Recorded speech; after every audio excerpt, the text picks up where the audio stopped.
Welcome to the Daily Wrap-Up, a concise show dedicated to bringing you the most relevant, independent news as we see it from the last 24 hours.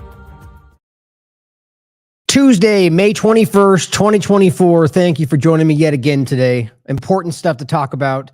I think we're going to cover quite a few follow-ups from yesterday's show that I think are just important to continue on the kind of outrageous response to the International Court Criminal Court.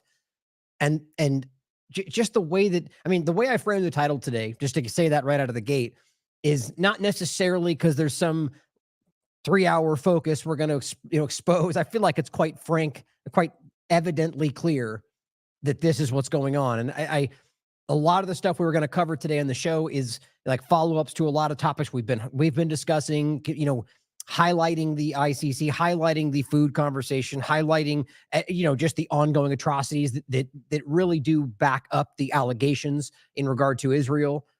And as I'm going through it all, I'm thinking, there's not really much I can use to title this other than just, more on this topic, more on that topic.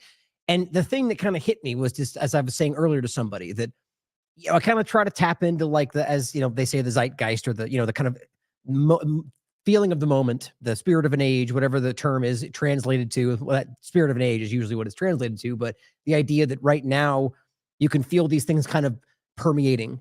And one of them is in some cases, uncomfortable, unacknowledged for some people, but the unavoidable reality that the U.S. government is not what we pretend it is. That's not to say that it can't be. I mean, that's in fact the core point there. We are not, as a country, and I don't mean individually as people, but I mean as a country, because of what our government is, are not what we pretend to be, but we can be. And I believe that. And it's not even just about leaning into the same tropes and claims and the things that we're told by the government, but simply just because most of what they throw at us, as I often credit Caitlin Johnstone for this point, is because that's what they know we want. We want good people. We want to fight for freedom and spread whatever ideology you think is appropriate to democracy or whatever we want to claim. My point is that they pretend to fight for those things because we want those things, not because they want those things. And what is shocking in real-time reality that's being exposed is that they are showing that face right now. And one of the points I've been making throughout this entire, section of the ongoing genocide occupation scenario in Gaza, or occupation of entire Palestine, just since October 7th is my point. What I've been really highlighting is just the fact that it's unusual. Not that they would lie for Israel, not that they would cover for their allies, but that they're holding to this. And I don't just mean the U.S. government. I mean, I make this point constantly about the politicians, about the media, that they will hold to this lie potentially at the expense of everything that they've always fought for. Now, how do we really explain that? And right now, the most obvious example is the U.S. government not just standing by the government that the entire world can see commit genocide while they're pretending to fight for a rules-based order, or all the things they claim they're fighting for being openly contradicted by everything Israel is doing, but that they then attack the groups that even half-heartedly make an attempt to highlight this. And that's the biggest part here from the ICC that people are highlighting today, is that this was very much, as they've been calling it, the both sidesism. As I pointed out in the show yesterday, the interesting point of, well, there's 3 people from Hamas and 2 people in Israel, even though the entire government is equally complicit. And I mean, like, literally with their statements, with their orders, with their actions. And let's just even pretend that everything you think about Hamas is true. It doesn't make much sense in the context of what the real situation is. We're talking about one day. And again, let's just say everything you think about that day is true. Compared to 7 months of ongoing attack and murder and collective punishment and starvation, all the things that they're even highlighting, how do you end up with 3 and 2? How do you end up with, I think it was 7 charges against Israel and 8 against Hamas? It just doesn't really add up. It's very clearly a way to soften the blow.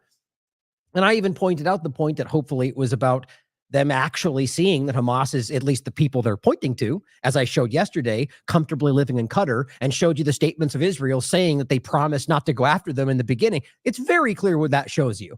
And the point is that hopefully they're highlighting that those are entities of the Israeli manipulation. I don't think that's what's going to happen, but it's a hopeful point. But I think what we're really becoming uncomfortably aware of is that this is reverberating around the world. And even that illusion being shattered can, in fact, cause destabilization, which is not to say that we should maintain the illusion. It's to show you the byproducts of what they've done. And even the removal of their horrible situation is going to reverberate. But we should fight for the truth and fight to allow that self-determination to really, I don't want to use the same word against it, permeate, but just, for those that have, under the guise that they're fighting to spread the things that you want, has in fact brought the opposite to country after country after country around the world. And many of us are very, very well aware of that. And I frankly think that's the majority, but I'm often hopeful when it comes to that. I just want us to look at this stuff today for those that may be new to it and just recognize that it doesn't have to mean that you believe everything we're talking about, that everything is the opposite or whatever else you think that this all means. Just acknowledge that what we're seeing is wrong. And if you can acknowledge that, you have to recognize that the way they're responding in aggressive defense of Israel, while we know they're committing crimes, just doesn't really add up. And then stand back and ask what that truly means. If they're incapable, unable, unwilling to apply the law they claim is necessary equally, then it doesn't mean anything. And that's the real point. And so let's get into all this today and understand that we are watching change happen. Doesn't mean it's going to maintain, doesn't mean it's even going to actually materialize into something that will be permanent or even affect the real problem unless we do something about it. I argue it's possible. It doesn't have to end up that way. Usually we see power structures struggling to maintain their control over the next illusion. But I truly believe we always have a moment of opportunity if we can just see past all the partisan screamers that are trying to keep us stuck in the paradigm. Now, one last thing, I had a great interview today with Sal the Agorist, which I really enjoyed. And I really found it a fascinating conversation. I had plans to get into all these different current events and just to, take his opinions on stuff. And we spent the entire time talking about, as you might expect, agorism, anarchism, the idea of different things like the Silk Road and cryptocurrency and, all these different dynamics and why people misunderstand the topic, as I talk about often with anarchism. I just found it to be very insightful. I really, really appreciate the work he's doing. And interestingly seeing, as I pointed out before, how comedy and memes have a way of finding their way past the walls and disarming people when they don't even realize it. Humor as well. And I think that's a big part of what he does. And I think it's important. So that's probably coming out tomorrow. It's not really time sensitive. So it may be, depending on what happens over the next couple of days, a little bit longer than that, but look forward to it. Because it's really, and I plan on having another one with him for sure. I found him to be we're very like in mind. And I think it's important to find those kind of people and bounce ideas off each other because we didn't agree on everything. And I think that's also important. So on that note, let's get into major points we're going to discuss today. And I think that we're going to start with a point about antibody-dependent enhancement. Interestingly enough, my brother sent me I think it was a Zero Hedge article about a study, which we'll go over, talking about exactly, even on AM Wake Up today, we were laughing about the fact that it's just kind of sad and macabre, but we're laughing about how wild it is to watch. I think it was, I forget the guy's name, a pretty famous actor speaking with Joe Rogan. And he's like, let me explain to you why the spike protein and all this stuff, and how the masks don't work. And I'm just going, gosh darn it, that's so frustrating.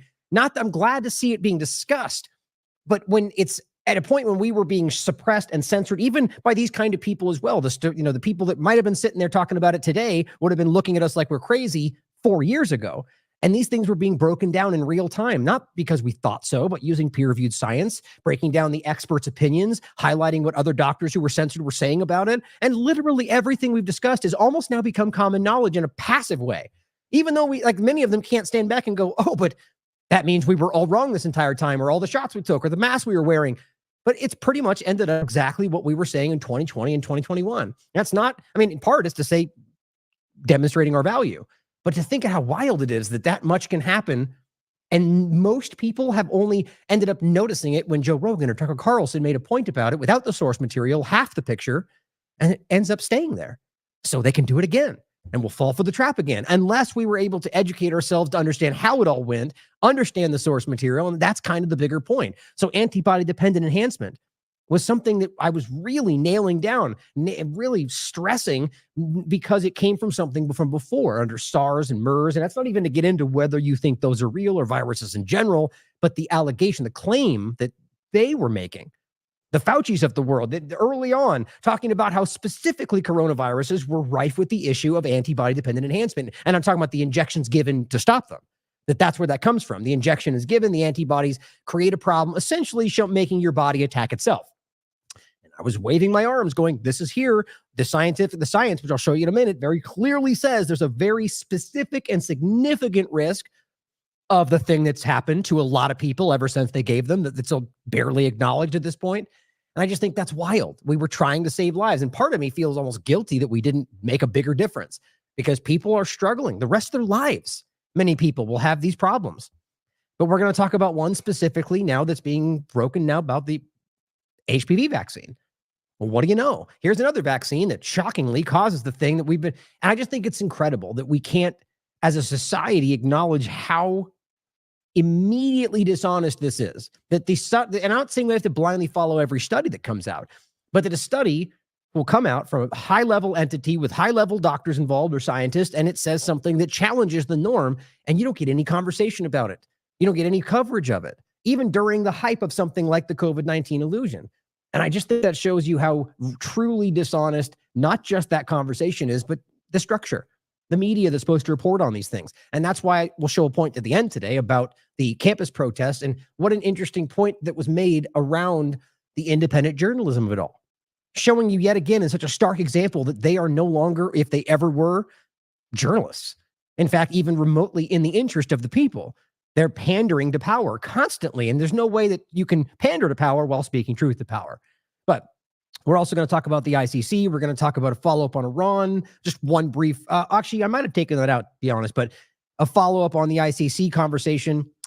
And I'll make a note about Iran since I'll show the article we discussed. We're going to talk about a really important discussion around American politicians, which obviously comes from the title in general, and how obviously these people are not just fighting for the interest of Israel, but actively fighting against the interest of most Americans, if not the entire concept of America, to support the most obviously genocidal entity on the planet right now, the Zionist government that's controlling Israel, and most of the Jews with it that believe in some cases that they're fighting for them, but they're not.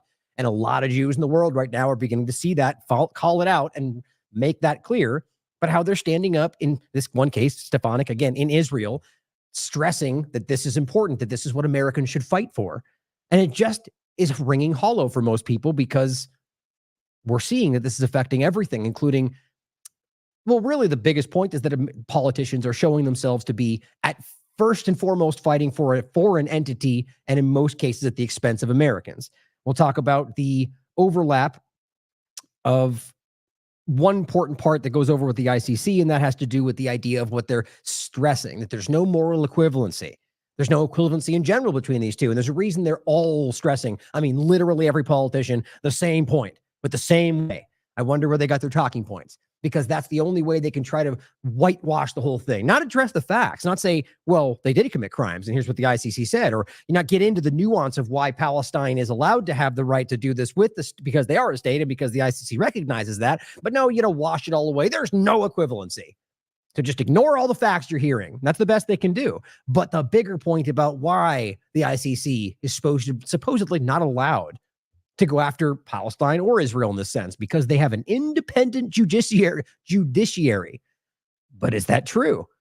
The word that I just couldn't grab yesterday was judicial reforms. And I don't know why I couldn't grab. I was trying to discuss what Israel was going through. And we're going to get to that later in the show today, the idea of judicial reforms and how they were, on the record, openly attacking and undermining what we're pretending is an independent judiciary to allow them to circumvent the exact thing that they're all pointing to justify why the ICC shouldn't be allowed to go after them. The claim that, well, they're investigating themselves, and if they've got an independent judiciary, then we don't need the ICC. Well, guess what? It's obvious that's not true. We'll go through that to get to the end. And I think what's funny about it is people like Lindsey Graham, in other cases, might have been highlighting this, but right now we'll go against jump to the other narrative, because it suits the interest of, whatever AIPAC money is coming his way, or whatever interest he sees in the long term here. But Americans do not agree. In one of the most obvious examples that I can see. But let's get into the opening point. First of all, I think this is really interesting. I wanted to make sure you guys saw this just as a tangential point. I don't know if you guys have seen this going around, but Klaus Schwab will be stepping down as executive chairman of the World Economic Forum. Now, let's not start doing somersaults just yet, but I think it's definitely a positive thing. I mean, if this was going the direction they thought it would or what they wanted, I highly doubt this would be the way it would be going. What it shows me is a successful a successful effort by the independent media, by just independent people that don't want what they're offering as the only solution. And it didn't really go their way. But if you think for 1 second that means that's done or stopping, then you are not paying attention to what's been going on. My point is that I think him stepping down is more of an example that they're going to keep going. They just want to remove the guy that we've all focused on. That's why you see Bill Gates as well, in many ways, just kind of not making as many public. They don't want you to connect these things with the people that we highlighted as the central players. So I think you're definitely going to find a new player in there. What if Yacarino comes back? Wouldn't that be interesting? But I think that ultimately, and I'm kind of joking, I think this is about trying to give it a facelift because this is not going away. So as always, the whole yin and yang of the world, it doesn't really ever end. We're in an internal battle with good and evil, and that's just the way the world is. But we need to make sure we don't relent in highlighting and focusing on what they're trying to push under the guise of what's in your best interest, whether or not Klaus Schwab is there. But I nonetheless take this as a positive. I really do. Now, let's talk about this HPV vaccine. Zero Hedge, I think it was Epoch Times, put out the HPV vaccine may trigger rare and often misdiagnosed autoimmune brain disease. Now, first and foremost, why it might be misdiagnosed often is because there's no research into how even the very concept of antibody-dependent enhancement. Imagine how crazy it is that you can have things like this. We'll show you again in the end, which I was screaming about. It's actually from 2020 originally, peer-reviewed in 2021, highlighting that there was, I've shown you many times, a specific and significant risk of antibody-dependent enhancement. Where was it? Right there. The specific and significant risk of antibody-dependent enhancement should have been and should be prominently and independently disclosed. Now, if you read what it's saying is the COVID-19 risk, but after the injection, that's what antibody-dependent enhancement mean. And it's very clearly discussed right in here about the vaccines. This is in 2020. So you can have this where they're saying you need to tell people this. And if you don't, well, you don't meet informed consent in general. And yet you still don't have any discussion. You bring this up in front of doctors and they're like, what? Or other people? That's the point. That's why these things are often misdiagnosed, because the apparatus, the system, does not want you to know that this is a common byproduct of the things they tell you are going to save you and keep you healthy. It's just simply the reality. Now, how is that possible? It's because it's dishonest. So here's another example of one, probably of many, that we don't recognize that are causing these kind of things. Now, here is just the study itself. I knew it. So it says, the background, it's anti-N-methyl D-aspartate, or anti-NMDA receptor encephalitis, so like swelling of the brain, is a rare autoimmune disease, which is caused by antibodies attacking those receptors in your brain. That's the general point. It basically creates this situation where your body creates antibodies, but first and foremost, that it creates a situation where it recognizes part of your body as the problem, then creates antibodies to fight that, which is your body. So my point from before, as many people have called out, and I'm leaning on far better experts in this field to make these points, like the doctors who were highlighting this, some of the best in the field in the world that were still censored for it, the spike protein, by the thing they're giving you, whether we're talking about viruses or bacteria, proteins come from anything that was once alive, just to put that out there for the immediate dismissal of the idea that there's a spike protein. My point is that the spike protein, the mRNA instructions delivering the instructions for the spike protein are training your body to create that. So now your body puts out a spike protein, but wait a minute, your body has already been trained, or rather the antibodies created due to that, to fight the spike protein. So what happens when your body, as we now know, continues to make spike protein? The whole lie was that it stayed in your shoulder. It made this one time and it was over. Didn't happen. In many cases, that we've shown you just yesterday with the Red Cross, this is in the studies, the peer-reviewed science shows that at the least for 30 days, it's well past that. As studies have shown it in the bodies, in multiple autopsy bodies, they've taken injections well after they took the injections. So it's obvious that that's the reality, that your body is attacking the things that you've trained your body to attack. Either that's a weapon or they screwed up pretty big, and you guys can decide for yourselves. So here's another example of the same thing. And HPV has been around for a long time. So amazing, shocking news that we know the thing that we've always talked about is happening. And of course, it says previous studies, which is exactly my point, have revealed the disorder might be induced by vaccination. But they leave it in the air. They don't focus on it because there's too much money being made. Materials and methods, and I'll just cut to the point. All it's getting into in here is that saying, although vaccines produce immunity against diseases, they may trigger serious adverse events, which we all know, but they love to ignore and pretend isn't the reality. And of course, when it becomes prevalent, as again, pointing to the Joe Rogan conversation we were talking about earlier, where they're discussing, yeah, it's pretty common knowledge, 300% spike in this, 500% spike in heart problems. How, what do you think? Is it 40%? I'm just citing what they said. Generally, I think these are correct. 40% spike in some age groups of all-cause mortality. But we're baffled, though, and it's all because they didn't take their medications during the lockdown or whatever nonsense they're pushing. It's obvious that this was a monumental mistake or attack or, combination of the two. Now, the results, it says in the paper, the association between anti-NMDA receptor encephalitis and HPV vaccination is discussed in terms of their microRNA biomarkers, which again, the micro only comes to mind in regard to this conversation. Well, actually, I think the other one's better. Where was that? Oh, I guess that's okay. Here's the show we covered. The Tesla vaccine RNA microfact. Oh, that wasn't the right one. Anyway, I don't want to try to search for it. The point was these microRNAs, we discussed this in the past, but it says the biomarkers. The vaccination is discussed in terms of their microRNA biomarkers. So very clearly, we're talking about the idea that the prevalence of these are indicative of the fact that this is connected to that. And it says phylogenetic tree and distant similarity analyses are used to explore the relationship between their miRNA biomarkers, which is the short for micro, which I don't think you need a short for that. The results show a higher degree of similarity between the microRNA biomarkers associated with HPV and the anti-NMDA receptor encephalitis or related vaccines when compared to overall microRNAs. Conclusion: this finding suggests that in cases where individuals received the HPV vaccination experience psychiatric or neurological symptoms, which, my God, we've seen endless amounts of that. That's the hardest to connect. We've shown you the idea right in the beginning about the prions disease. And that was a peer-reviewed study right in the beginning. Alzheimer's, ADL, all of this stuff connected directly to the mRNA vaccines. And that got immediately pulled back, even though it was peer-reviewed, put up. Politics pulled it down. And they act like that proves something. The point is it passed the peer review process, which is the whole point, because the editor being pressured by some other group decides to yank it down under it might make vaccine hesitancy. That doesn't create any actual doubt about the findings. But in any case, the point is the findings suggest these cases where individuals are experiencing those things, neurological symptoms, it should be considered to diagnose anti-NMDA receptor encephalitis, given the exclusion of other possible complications. The point is this is clearly related to the injection, at least can be. And so our point overall is that this is something that is far more common than we're talking about, with things that have been given for a long time, on top of the new experimental genetic modifications they've been giving people. So it's just exacerbating the point.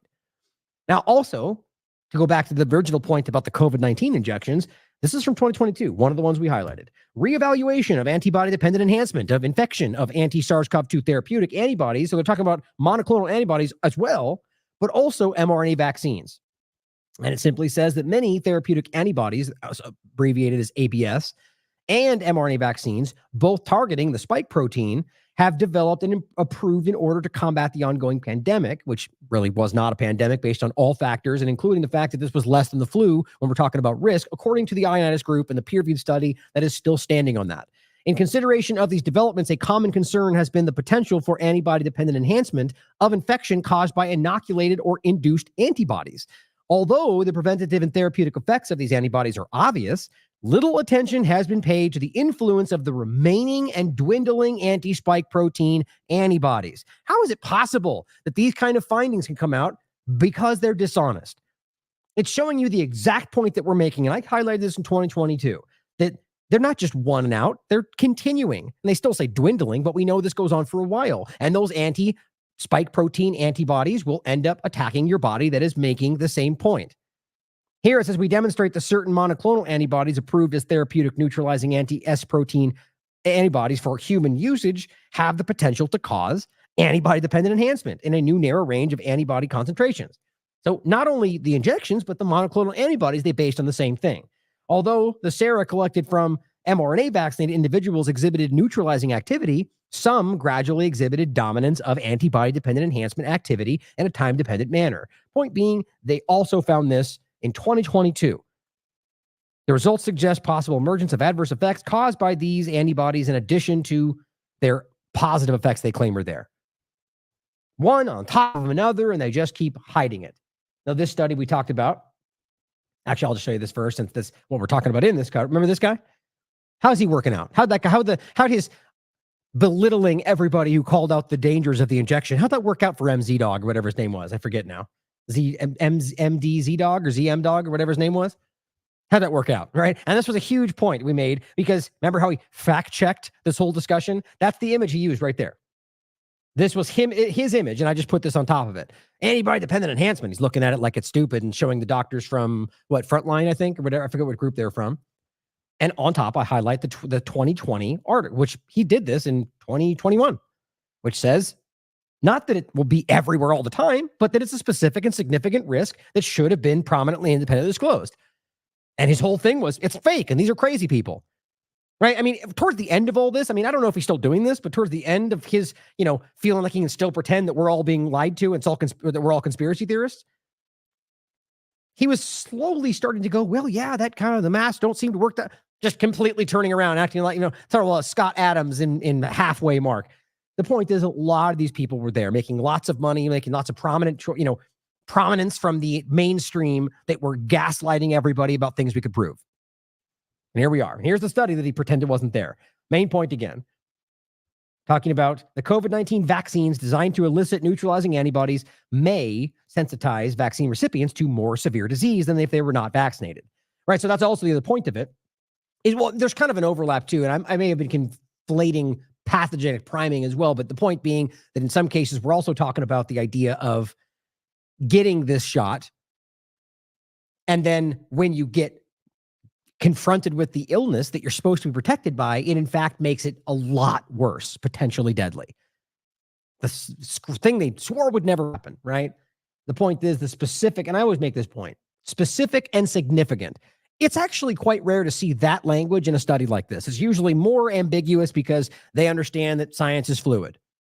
Not that we should blindly trust the science or science is settled, all these dumb statements they made that are clearly shown to be ridiculous today.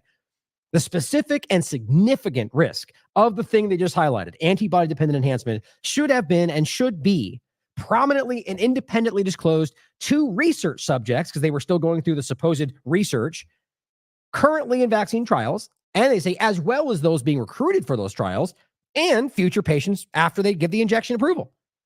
So in general, they're saying this is a big deal and you need to tell people or you are not meeting informed consent. So this, by the way, could be used in a court of law to argue that here's a peer-reviewed study that says if they didn't tell me, and they didn't, that they never actually met informed consent. So I want to sue them because they didn't tell me the risks. Somebody should do that. A lot of people were hurt by this, and that was there from the very beginning, and they damn well knew it. That I think is important just to make sure we don't miss these. There's so much going on in the world. These things were clear in 2020 and 2021, and you remember. Now, let's talk about for the rest of the show in general, we're talking about the stories that I referenced, the idea of the dwindling illusion that the United States is an altruistic entity, rather the government, the idea of the ICC, the crimes being committed. Now, I thought it was important to start with something. In general, we're going to start with what I kind of tend to do at the end, which is a lot of the atrocities, but I wanted to highlight this around this point. Now, Code Pink, a group that does a lot of this kind of like they will be behind them in their hearings and which I don't know exactly how they always get the access to that, but either way, I love that they do it. And now, obviously, I don't know why we have to even make this point. This is a two-party illusion thing, but that just because we highlight what they're doing does not mean we believe everything they say and support everything they do. It's simply not the case. There's plenty they've done in the past, which I disagree with. The point is that what they're doing here, I think, is important. And you'll see this is Blinken sitting down, and I'll play it for you. And they stand up and they just start calling him what he is. War criminal. Their hands are all painted with blood. And I love this because it guaranteed it makes him uncomfortable. Unless he's a complete sociopath, which is certainly possible. But the point is that I do not believe in or agree with the idea of cancel culture, of shutting people down from speaking that you disagree with. To be clear, this is very different. We're talking about an elected politician, and we want to pretend that's how that works, the illusion they're in, and the point being that they're supposed to be accountable to us, again, with the illusion. So the point being is that they're not there to speak and you're letting them speak. It's not about free speech. It's about the fact that they are ignoring your rights. They're ignoring what they're maintaining a genocide. They are allowing the crimes they pretend they're trying to stop. So they're there to highlight that. And I think that's important.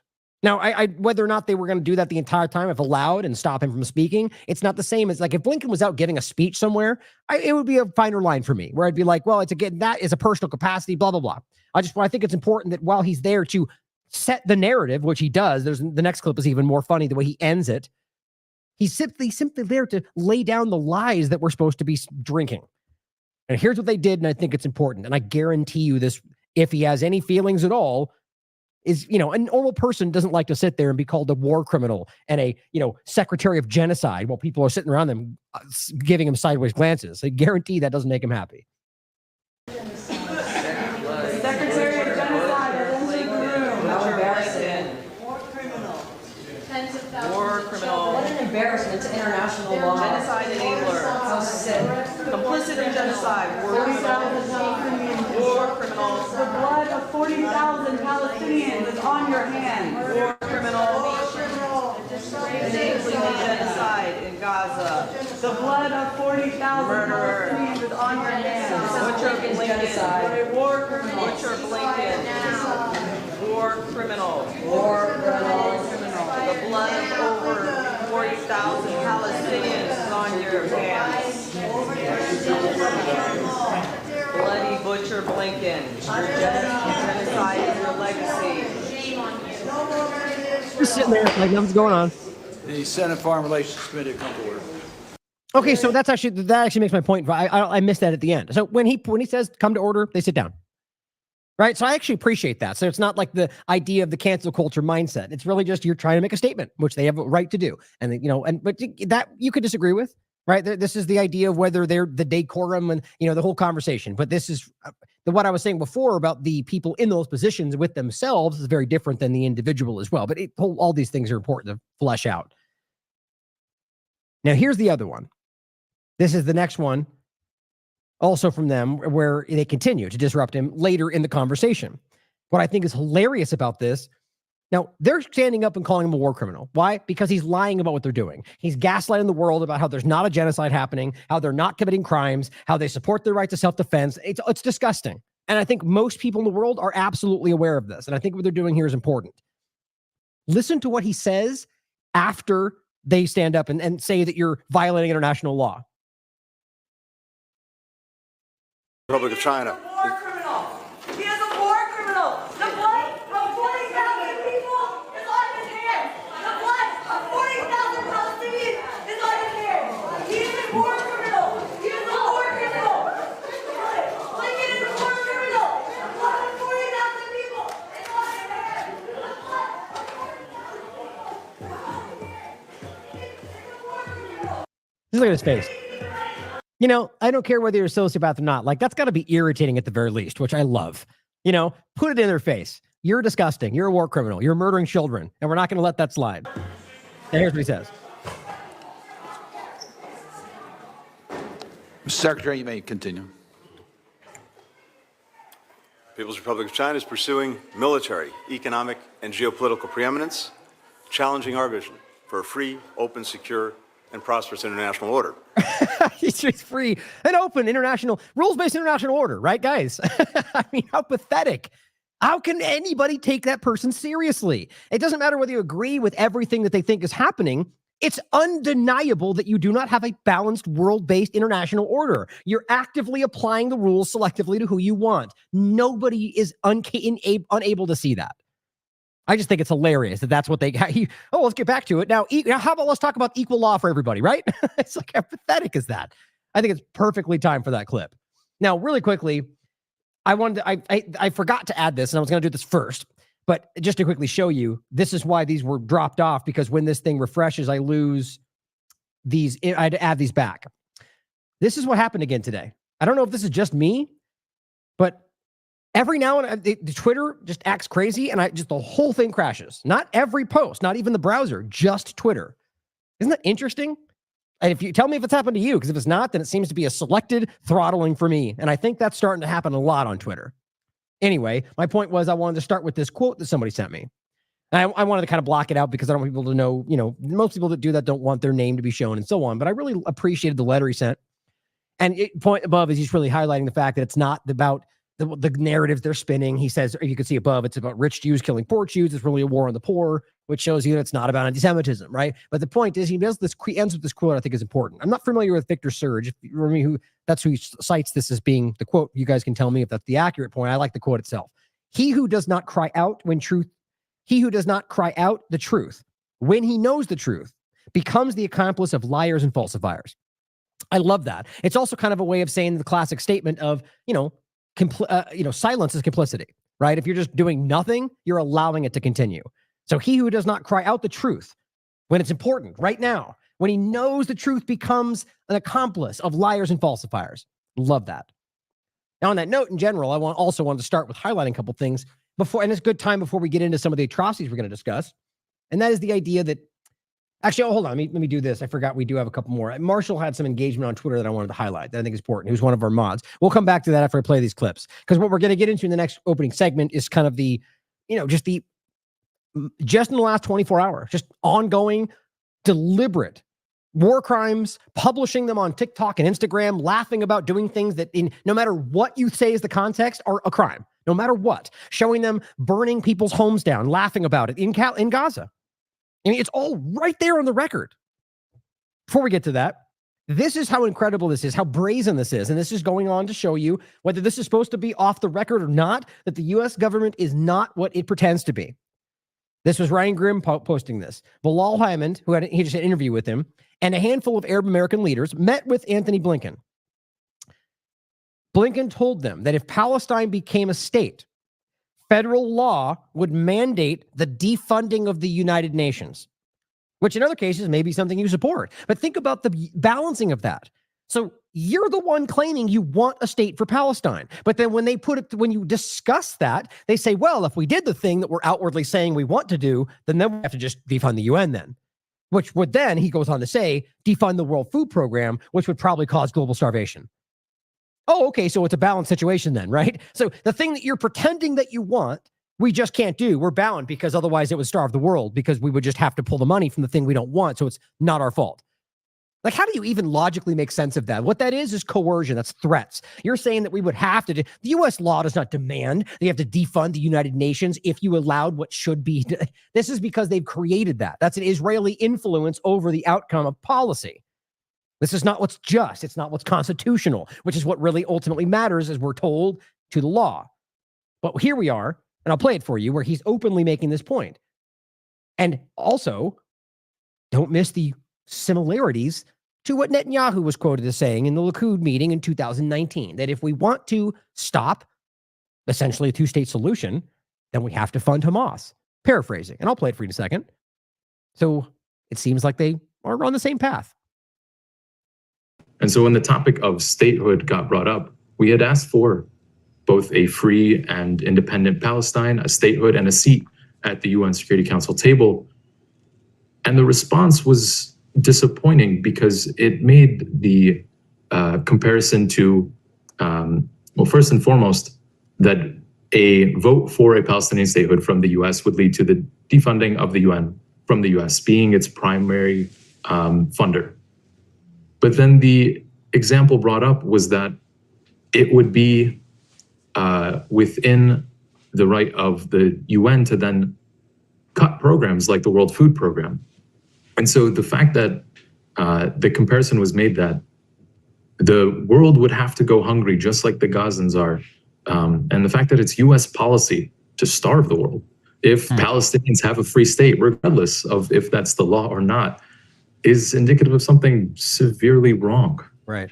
And on top of that, before the other guys chime in, realize that that's not the idea that the World Food Program, without that, all these people would starve. That's not even the reality.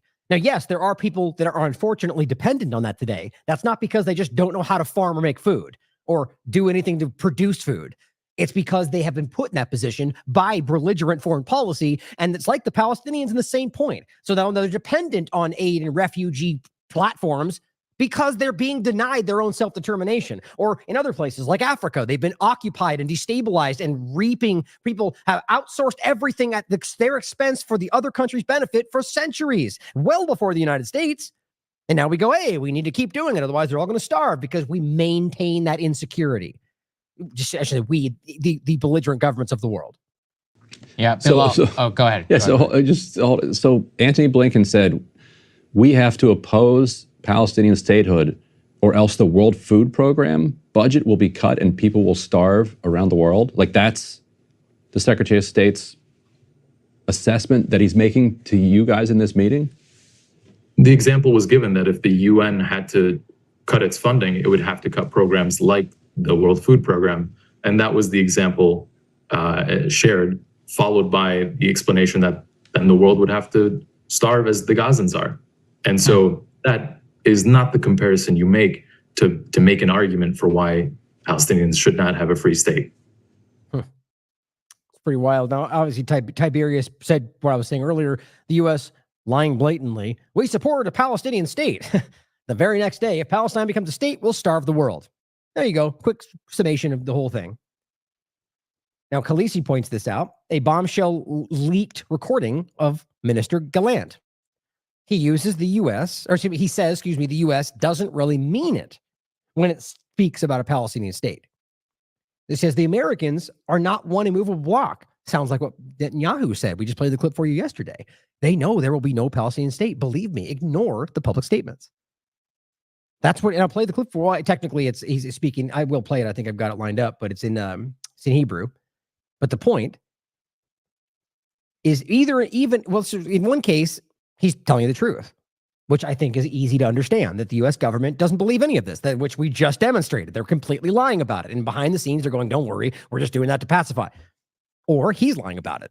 And all that demonstrates is that they don't care what anybody thinks. All of this is important. And here is, put it forward, here we go. This evening, we publish interesting statements by the Minister of Defense, Gallant, and we just showed you that.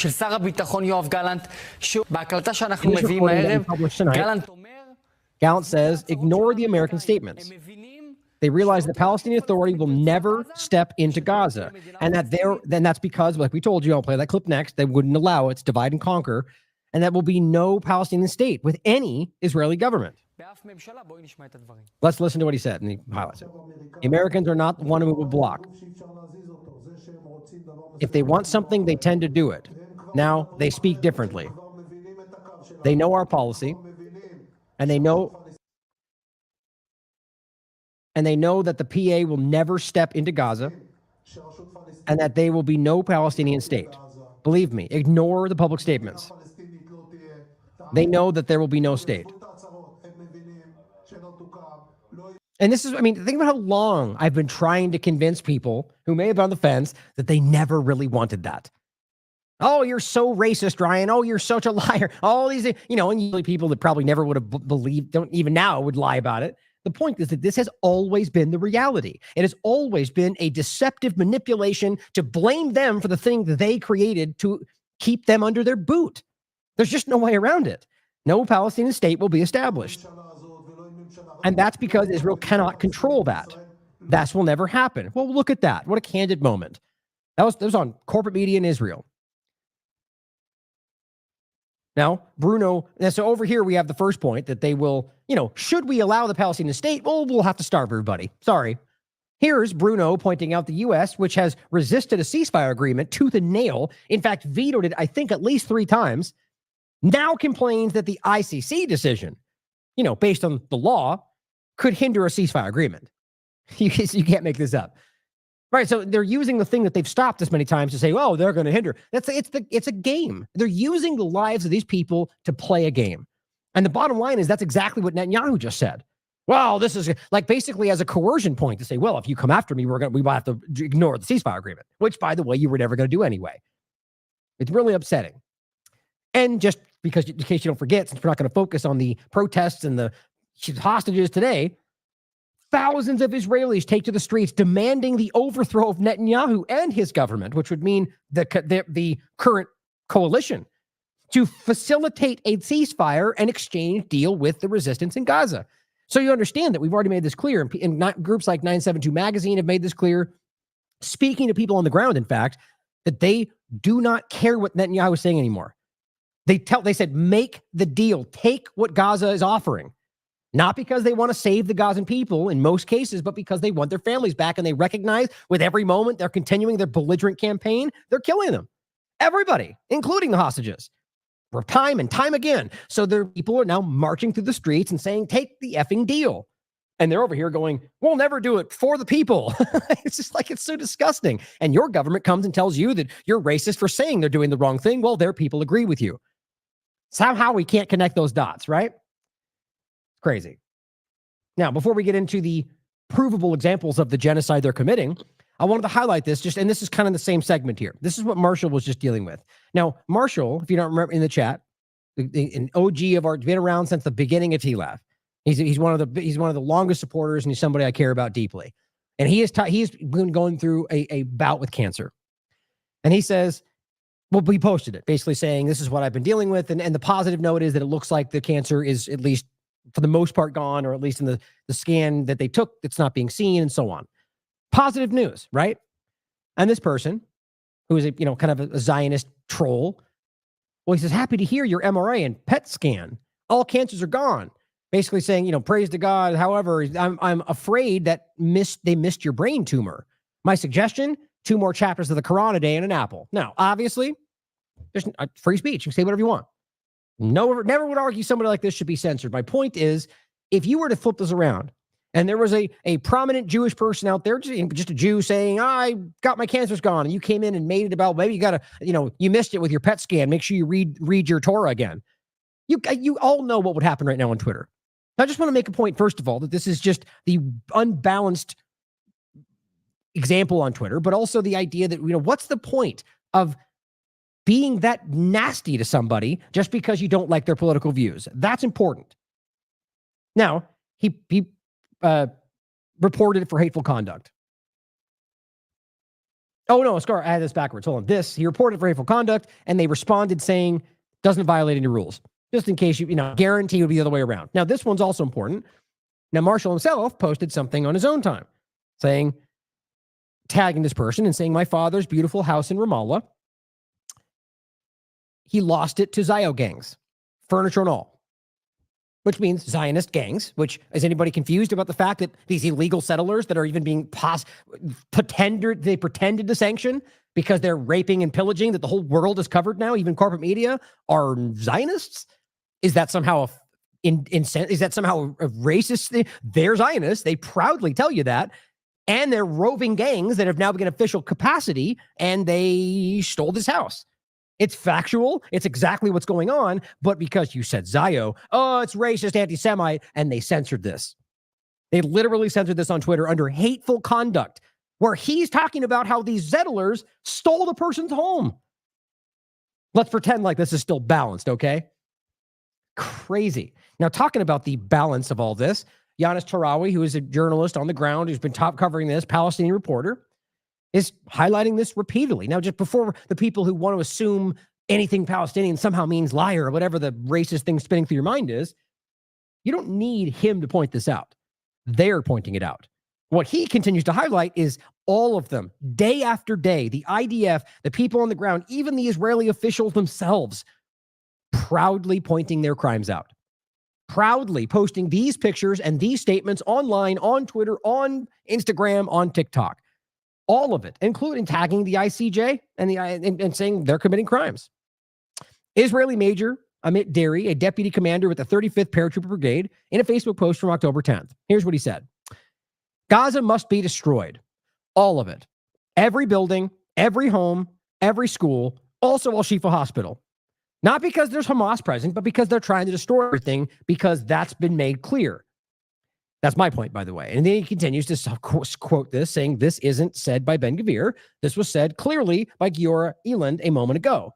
One of these other belligerent Zionists in their government, giving Gaza residents a few hours to leave to Egypt, which is that there's no reason they should have to flee to another country from their own home, and immediately start work, he says. It doesn't take much time, right? Just leave your homes and go where we tell you to. Why is this so difficult? He finishes by saying, with intensive Air Force activity, it's a matter of a few days. There's no other way. So just destroy everything. Let's pretend like that's not obvious collective punishment. That's not even mentioning the point of Hamas. Of course, that's what they'll try to conflate it with. 11th of October, responding to Israeli Channel 13 correspondent Almog Boker, reports about Palestinians injured receiving medical treatment in Israel. Says, brothers in arms, it is important to publicize and resonate within our ranks. Terrorists are not left alive. It is fundamentally immoral. We all need to commit the act this way. We're talking about Palestinians, not Hamas. But that's the point. They call them all terrorists. All this is very easy to prove. We will further erase the memory of Amalek, which, by the way, is one of the central points of the ICC. That is a reference to just killing every man, woman, and child. And almost all of the politicians have made this point. Now they're happening. There's no way to miss what this shows you. The deliberate plan is the execution and annihilation of Palestine and Palestinians. If you've ever seen anything more clear, you tell me. Here is just some of the other examples. Now, some of these are minor in some cases, like in the sense of comparing them to genocide and open execution, right? But a big deal when you take it into context. Here they are. And by the way, if you notice in all of these homes, they're all spray painted and tagged up with whatever they're putting there in Hebrew. Why does that make sense? It should be there because they've already talked about this. They're letting them do this because it's like they're getting their revenge. Most moral army in the world, right? Here they are setting a couch on fire inside of a home and laughing about it. I guess there's a Hamas tunnel right there, apparently, because that's the only way that would be legal. And even then, it still wouldn't be legal. Here, they're laughing and burning down what appears to be a bigger building, probably something official. Doesn't matter. And they posted this on public channels. Here's Cud News Network highlighting an important point that goes back to the hospitals. Remember the lies about Al-Shifa Hospital? Exclusive footage obtained by Al Jazeera shows Israeli occupation soldiers excavating and stealing hundreds of Palestinian corpses from Al-Shifa Hospital. Many of those bodies were returned weeks later with missing organs and some of their bodies skinned. And if that sounds crazy to you, do the research. In fact, watch this episode. Because one of the things they seem to focus on is the skin and the transplant concept. This sounds crazy, but it's very real. And the reality of this is that there is countless human rights groups, even from the United Nations in some cases, highlighting this concept. And around the world being caught for trafficking this stuff. Israel's open secret of Palestinian organ theft. It's really not hard to see, like a lot of the others. Point is, here's the video showing. No, it might be better to do it this way, actually, so you can get a closer shot.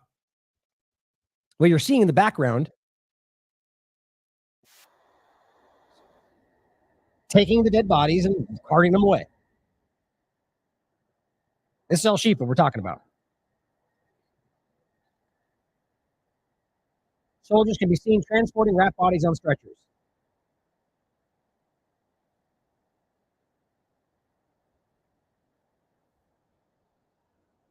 And seen piled up in the back of this Israeli truck right there.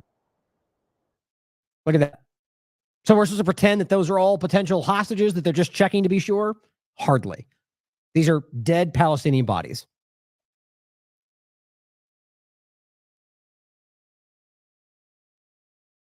It says the footage dates to the time of Israel's initial raid, all the way back on November 23rd, which destroys their narrative. Gaza officials said they had loaded more than 100 bodies into the army truck, which you just saw. It's this kind of evidence, by the way, that's just incredible.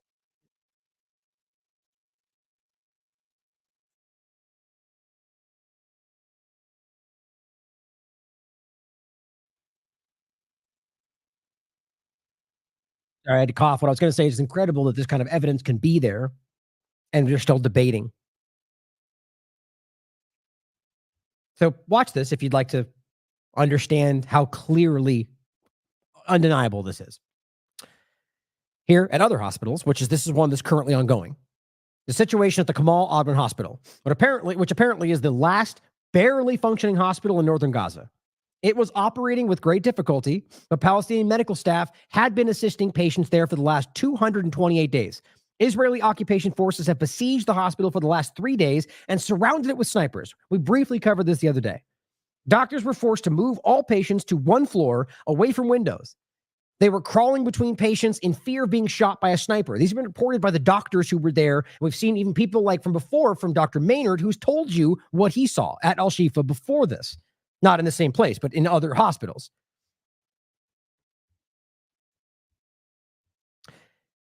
And it says they were crawling between patients in fear of being shot by a sniper. Today, we have evacuated patients, including premature babies. Many bedridden patients with severe injuries are unable to leave, leaving them to die in the hospital. Now, unfortunately, there's been reports, and Al Jazeera did an in-person report holding one of the dead babies, showing you that they were 2 babies in incubators, that they were stressing, were needed to be taken care of. They forced them out of the hospital and deemed them dead because they were there. They died. And if you think that's hard to wrap your mind around, let's not forget about the 6 babies in incubators were left in the other hospital. And this was verified by corporate media as if that means anything more than us. The point is that they said, we followed up with this. They talked to them about it. The point is the doctors who left stressed. We told them they were there. And that's verified. They told the IDF, there was an IDF statement about this. They saw very clearly that there were babies that were left, forced them out, and then coming back months later, they were all still dead on those beds, which means the IDF was told they were there and disregarded that, left them to starve to death. Not hard to see. Here's a video of one of them, or rather these people he just referenced, right? Evacuation of the wounded from Kamal Al-Adwan Hospital. Now recognize how crazy this is, guys. The narrative is supposed to be, oh, we're going after Hamas. And even if that's the case, you realize that they have no right to I mean, these are people in hospital beds, rolling down streets room with rubble. People that are injured, older people that have limbs blown off, people that are frail and starving, and they're just going, run down to the next place where there's no food, no water. This person's in a hospital bed. How is this supposed to be legal? How does that make sense to anybody honest? And then, of course, on the way, they run the risk of getting shot anyway, because they're doing that too. That's just crazy, guys. There's no way you can make sense of that. A Palestinian boy on his bike, documented lying dead in the ground the morning after being shot in cold blood by an Israeli army sniper in Jenin. The child was riding his motorbike on his way to school when a bullet was directly fired at his head, killed him right away. We've seen videos of this continuing to happen. Jenin, also, Yunus Sarawi points out, Israeli forces have killed 7 Palestinians in the ongoing invasion of the city. So that was just one example. Death tolls will increase. Among the murdered, a renowned medical doctor, a teacher, and 3 school children on their way to their work and school, which I've heard that number actually higher from some reports. All of them were civilians and totally unarmed. And the images he showed you is what they're doing to the area. So are we to believe that this is Hamas on the ground? Are they digging up Hamas graves? Are they looking for Hamas tunnels? No, they're just flattening the area for future settlements, because that's absolutely happening. And Ben Gvir is just unabashedly pointing that out. But if you say it in this country, oh, you're a racist because that's fake. That's blood libel. It's crazy, man. Here's Ben Gvir. Demands an all-out assault on Rafah, followed by full Israeli occupation of the Strip. You know, the thing that's fake news because it's racist to point out. That's also a shocking violation of international law that even the United States acknowledges. They just lie and say it's not going to happen. They lie and say it's not currently occupied. And here he is going, well, we're going to do an all-out assault on the only area they have left, and we're going to occupy the whole thing. This guy's a maniac, especially knowing that they are calling this out. Or that they're, and this is why Gallant will say, don't worry about the U.S. We don't care what they think. We don't, like, this is the point. They don't care. So how do you not see that power dynamic? And recognize that when it comes to funding and munitions, that the U.S. clearly can pull the plug, but something else is guiding this. When they can stand there and say exactly what the U.S. claims they're not doing, nobody seems to care. Something has something over somebody. He envisions forcing Palestinians out, followed by massive Israeli settlements, including his own relocation. Here's what he said in a public statement from Haaretz. I would very much like to live in voluntary immigration, live in Gaza. Voluntary immigration should be encouraged. This is the way they're pretending. As time goes by, if this goes the way that it has in the past, this will be the narrative spun over the next 10 years. Oh, we voluntary immigration. We let them go somewhere else. You mean as you bombed and killed them into the location you drove them to? That's not voluntary immigration. But they want to set that narrative. right? Just like they pretend the original Nakba was about them being attacked and then helping them gently go to the other location that they wanted to go to. It's just disgusting and it's insulting.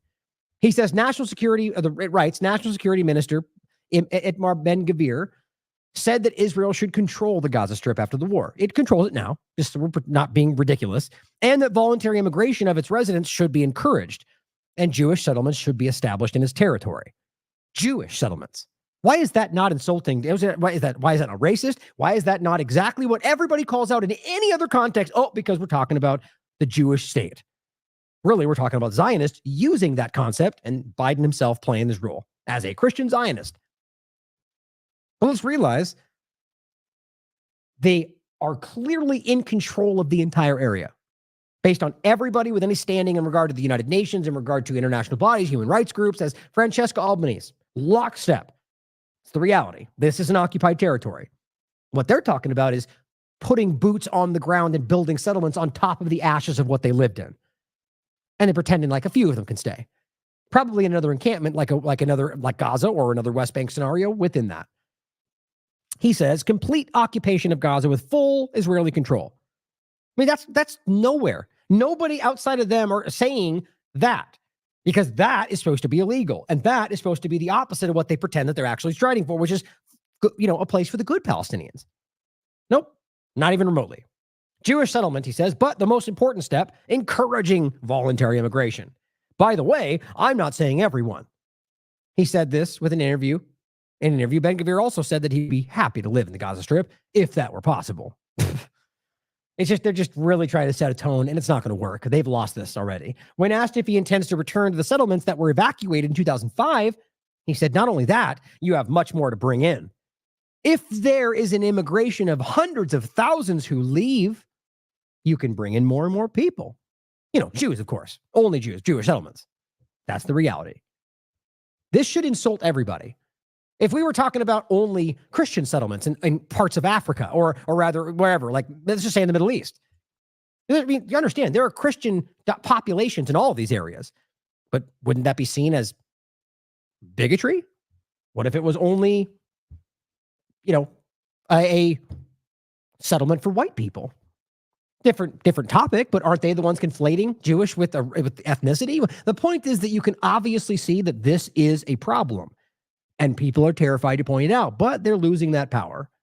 Zionists. And here is another example. This one's even crazier, and this one was already deleted, showing you that at the very least, they don't want you to see. They know what they believe. They don't want you to see that they believe that, which means they somewhere in them know that at the very least, you think it's wrong. Abir points this out. This is the deputy mayor of Jerusalem, Araya King, in his own words. She writes, this monster rules over the lives of more than 400,000 Palestinians in Jerusalem. Here's what he wrote. This person, IDF, or at this account, IDF Online, so it's IDF, eliminates the Muslim Nazis in Gaza. That's how he starts. First of all, again, the idea that Muslim Nazis, these people are ridiculous. With a capital N. So we're talking about the Nazi party, right? The idea of white supremacy and the ways we connect those things today, even though the reality history is all muddled today. The point is that the ideology, it does not even remotely make sense with what they're using it for. They're just desperately trying to lob at you what we actually know is the background of Zionism. But here's the point. Remember this picture? Do you remember what this was? This was one of the earliest ones they did. This was later broken down unequivocally as a complete war crime that pretty much every one of those people that didn't go missing, which is part of this discussion, were let go. So even if their own admission were not Hamas. And nonetheless, you had the Mossad account, plenty of other Israeli accounts go, look at all the terrorists they caught coming out of their holes. That was Eli David that said that. They lied. They lie about everything. But he says they eliminated some of them they did shoot. They killed them right in front of a big hole. What do you think that means? He says, we have to pick up the pace. If I had made the decision, I would have jumped 4 DNs and put them behind the mounds of dirt and given the order to cover all these hundreds of ants while they were still alive. Now realize, even if you think they're Hamas, that's also a war crime, even for your enemies. They are not human beings, he says, and not human animals. They are subhuman, and that is how they should be treated. Gee, that sure sounds like Nazi concept to me. to protest the memory of Amalek, of course, because kill all men, women, and children is totally not extreme. This person says, I've never read anything more Nazi than what this maniac writes here. The actual Nazis will be proud. Then, of course, he deletes this. Well, here's the Hebrew image of it, but he deleted it. Now, in fact, I'm actually, as I'm reading this, I'm pretty sure we've read this before. Remember to know me in the chat if we read this, because this is not new. It's hard to remember all of the, I mean, think about how crazy that statement is in general. It's hard to remember all of the examples of their genocidal intent. It's pretty hard. But I believe we actually did highlight it. Anyway, the point is still relevant to today. Abir just reposted it, which I think it's important to highlight these things again, which is that he deleted this. But what does that mean? Do you believe that? Do you not? Or you just want to hide the fact that you're genocidal, that you are in fact acting like an extreme entity? And the person here just saying Google Translate, and you can see eliminates Muslims and Nazis. So you can see that is the one that's responded to. So very, very, very telling. Now here's his account, just in case you wanted to check it out. Let him know what you think. Deputy Mayor of Jerusalem, founder of the Israeli Land Fund. I can only imagine that means land theft from Palestinians. Chairman of the United Faction of Jerusalem City Council. Here are more examples of what they're doing on the ground that people like him are absolutely in support of. 99 Johnny Gans points out the smile and the little dance he does is chilling. How does an entire population get like this?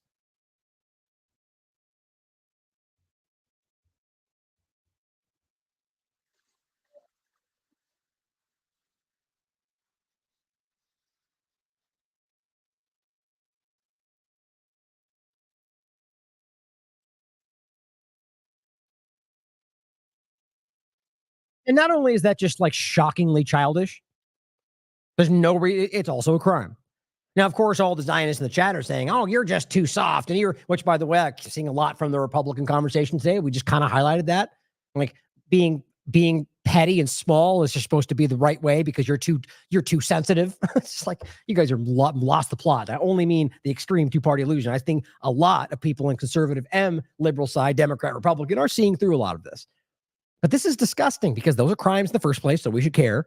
But this is the way they think about it. It's indicative of the way that they see all of these people. That's not Hamas's shop. That's a random Palestinian shop. And they're destroying it because they hate Palestinians. Pretty easy to understand. If this one says, while you were having your coffee, this one's a little graphic, heads up, while you're having your coffee this morning and enjoying the day, this is what the Zionists did in Rafah. This is from today. Most of us support this indirectly through the taxes we pay and the support of our governments and by purchasing products from multinational corporations that support this genocidal regime. If you don't oppose this, you might be part of the problem. At some point, too much silence becomes complicity. At this point, any silence becomes complicity.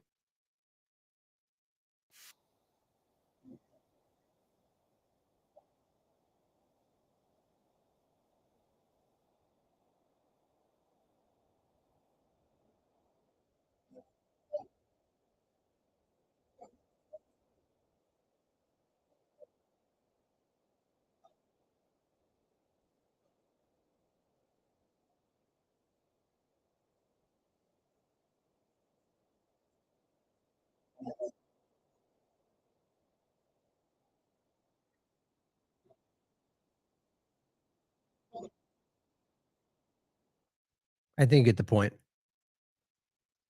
Here's a sad video that I think is just important because of what people are going through. And some of these, I question this is graphic, obviously, but not an exploded body, like just so many of the things that are circulating and allowed to be there, but then they censor the context about what you're talking about in regard to Israel. The point is that this is a random person. And here, actually, you know what? Shoot. I wanted to read what, what was it? Aziri, I forget his name off the top of my head, what he posted. I guess I can't go back to it. He just said if there's, for whatever God there is out there, like this is just too much for him. I think it's Mizrahi. He's the one he's an Israeli Jew who's been really highlighting a lot of this stuff. And he was just saying that I just can't deal with this anymore. And it's disgusting, guys. An infant girl was pulled out of the rubble of a destroyed home after they just targeted a Jubilee refugee camp. This was barely last week, 4 days ago. A refugee camp for what, the 15th time? And the point is, this kid runs this baby who's barely still alive with bare feet across what I guarantee is glass and rubble and God knows what else to save her life.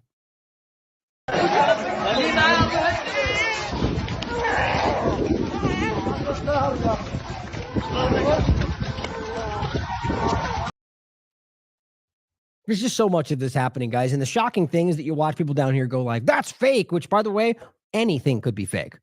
Anything. Always something we should consider, no matter how serious, or no matter how, of course, anything could be. The point is that if you pretend like that, let's just say it was. Are you pretending there's not 1,000 examples of children being pulled from rubble? In fact, what I think is it's so self-evident that this doesn't need to be made up, that there's people everywhere filming what's going on.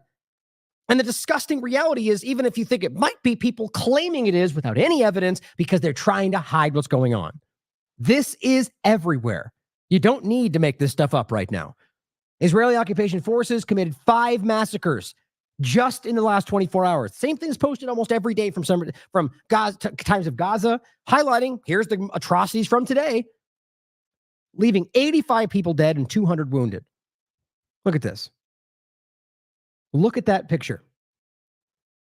Somehow pretend like this doesn't show you exactly what you think it does. This is today. There's a young girl, a very heart-wrenching story, who came home after going to the market, whatever that might be, whatever they can barely get their hands on at this point, which we'll talk about at the end, to find out that the place that she was coming back to, her home, was destroyed. And her brothers and her sisters were all dead. Literally sees their bodies scattered and ripped apart in the street. What do you think she's going to grow up to do? I was in the market, came home to find all my brothers and sisters gone. All of them were killed, ripped to pieces, their flesh scattered all over the place.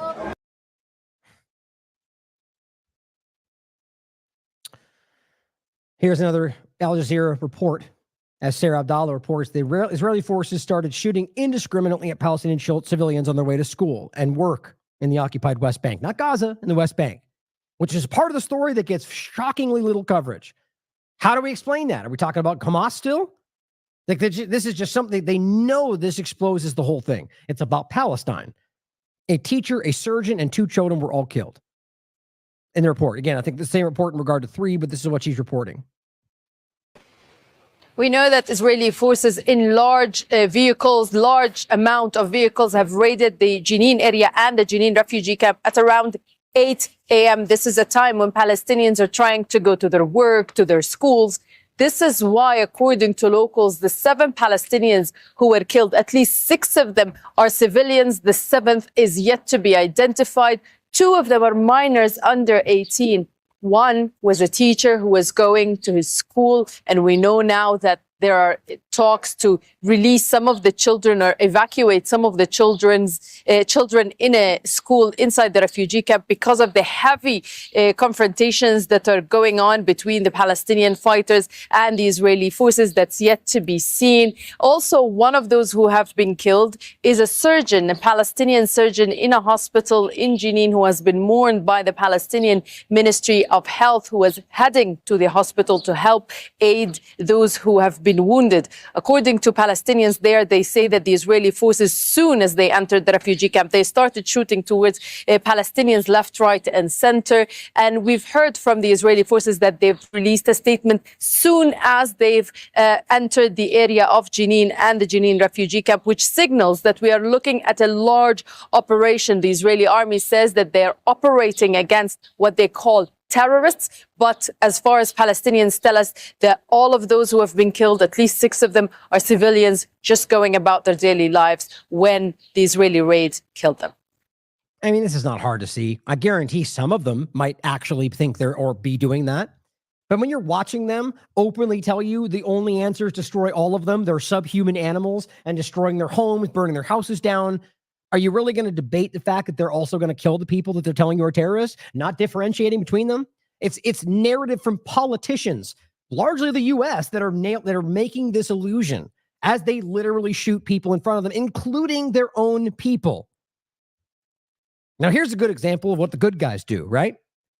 Seize international media equipment because it's giving you a live shot of Gaza. This is no joke. Associated Press came out today. Israeli officials seize Associated Press equipment and take down live shots of northern Gaza, citing new media law. But democracy, though, press freedom, though, right? Because new laws and stuff, and it's all democracy and judicial independence. It's ridiculous, guys. These people are everything that they say they're fighting.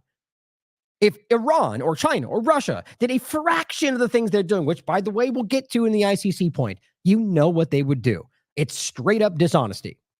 Here is a White House reporter saying that, or highlighting the statement from AP. They said, quote, the Associated Press decries in the strongest terms the actions of the Israeli government to shut down our long-standing live feed showing a view into Gaza and seize Associated Press equipment. It's a crime, no matter how you spin this, guys. They're doing exactly what they would call out if the Palestinians or anybody else did it in reverse. It says the shutdown was not based on the content of the feed, but rather an abusive use by the Israeli government of the country's new foreign broadcaster law. We urge the Israeli authorities to return our equipment and enable us to reinstate our live feed immediately so we can continue to provide this important visual journalism to thousands of media outlets around the world, which is obvious to point out exactly what they want to avoid. You know, showing them commit more crimes and destroying. I mean, the point is the live feed can be broken down and you could show just in a quick time fade, you can show how many things they've destroyed. They don't want you to see that because they're clearly committing crimes and they clearly know that. There's no way around that. And overall, this is also an indication of the lie of the independent judiciary. If we're literally passing laws that kind of circumvent the larger things they claim they're standing for, just in immediacy trying to stop the thing they're doing, that doesn't sound like a legitimate process to me. And we'll make that point in a minute. Well, of course, here's, what's his name, Barak Ravid. Breaking news, White House press secretary, KGP, reports that Biden administration is concerned by reports. That's it. And he goes, breaking news, the White House is concerned. We all need to laugh at these people. We need to laugh at how ridiculous these people are in government and laugh at the pandering, bowing morons out there that act like they're journalists they completely pander to the power. Toe the lines, hide the story, and act like they're the breaking news journalists of today. It's not the reality. And I'm not even suggesting that I am or anybody else in independent media, but I believe that. I believe independent media has eclipsed them a long time ago. This is CNN. Israeli government shuts down Associated Press live shot. He writes, obviously only the good guys shut down news live streams to hide their actions, right? Where is some of the compromised politicians that we've talked about, which I think that's kind of a, what's the reverse of a oxymoron? It's like when it's always the case. It's saying compromised politician is just like saying a politician as far as I'm concerned. No better case than Stefanik. She speaks at the Knesset and demands the U.S. supports Israel without conditions. I keep pointing this out. We just highlighted this the other day. I'm only showing this to go to the statements that, wait, it was this one here. Here's what Michael Tracy said about it. And I think this is funny because imagine her being the VP of Trump. And I wasn't even aware. I don't even see this in left and right lenses because I think that's all a manipulation, even if they believe it. So I wasn't even aware that she was Republican. I think they're just your government, guys. They're all liars. They're all manipulating, in my opinion, at some level. But she goes, the Trump VP audition reaches new humiliating low. Stefanik, self-described ultra MAGA congresswoman, goes to the Knesset and blasts Biden, demands support for Israel without conditions, warns October 7th, guess what, could happen in the United States. That's basically a threat. The idea of basically saying that this group that is focused on Palestinian self-determination and only acting against Zionist state and clearly only exist in Gaza is somehow going to take over the world. No, that's the Azov movement that you guys all fund. That's the Israeli government with their Greater Israel project that you're clearly supporting as you're in Jerusalem. Totally not the group you're highlighting, but that's the game. And touts her strong partnership with Trump. It's just funny to me. And here's what Censored Man says in highlighting this. Stefanik speaks in the Knesset and demands the U.S. support Israel without conditions. Even more proof that Congress doesn't serve the United States. And it's funny, again, this is a term that's been roundly deemed anti-Semitic. The ZOG must be abolished. You know what it stands for? Zionist Occupied Government. Anyone debating that? I mean, debating the reality, even going back further, what David Icke and I discussed of Sabbateanism, which is kind of what was seen as one of the foundational before the Lehi party and the I'm blanking on the other one, before the kind of foundational elements of Zionism. Before that, Sabbateanism is argued to be kind of the foundational beginnings of communism, Nazism, and Zionism. The major point is that they would influence and infiltrate governments, religions, at least the stated conversations. And so we're seeing that. And even if you don't believe any of that, the point is that how are we going to ignore that you have an obvious, overwhelming influence to the point of occupation of our government?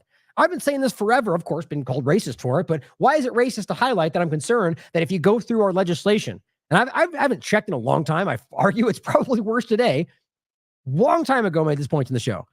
You just skim through the current legislation that's in flux, and like any given moment, just search for the word Israel.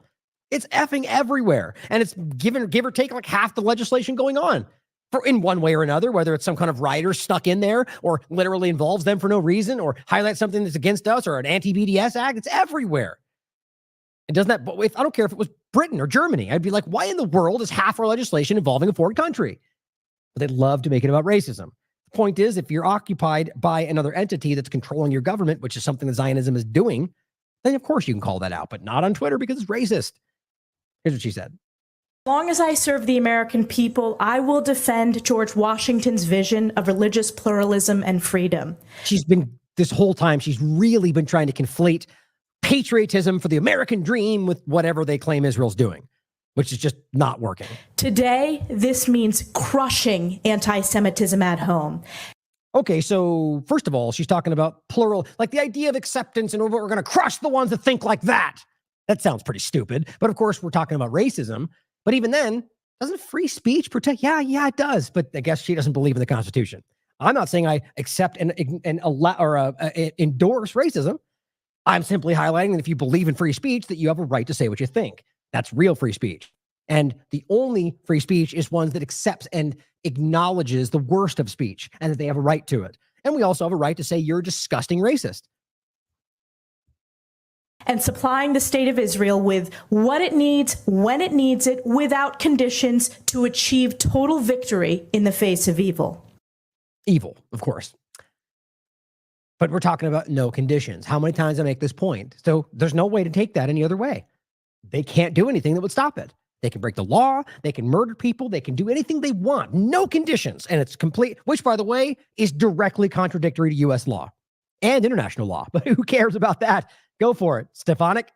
Chants of death to America are not hollow slogans. Which, by the way, has been routinely shown by them themselves to mean the government, Zionism, or the U.S., not the people of the country. They see their power dwindling, and they're desperate to maintain it, pretending like they're coming after you personally. No. They're worried. Same with the ICC. I saw Pompeo go, this ICC is going for Israel. That means it's coming for Americans next. No. It's coming for you next, buddy, not Americans. And that's the point.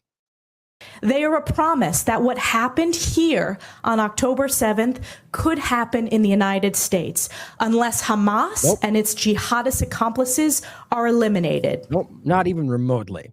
That's a grasping reach that is not even there's nothing that makes that point anywhere. Is it possible? Anything's possible.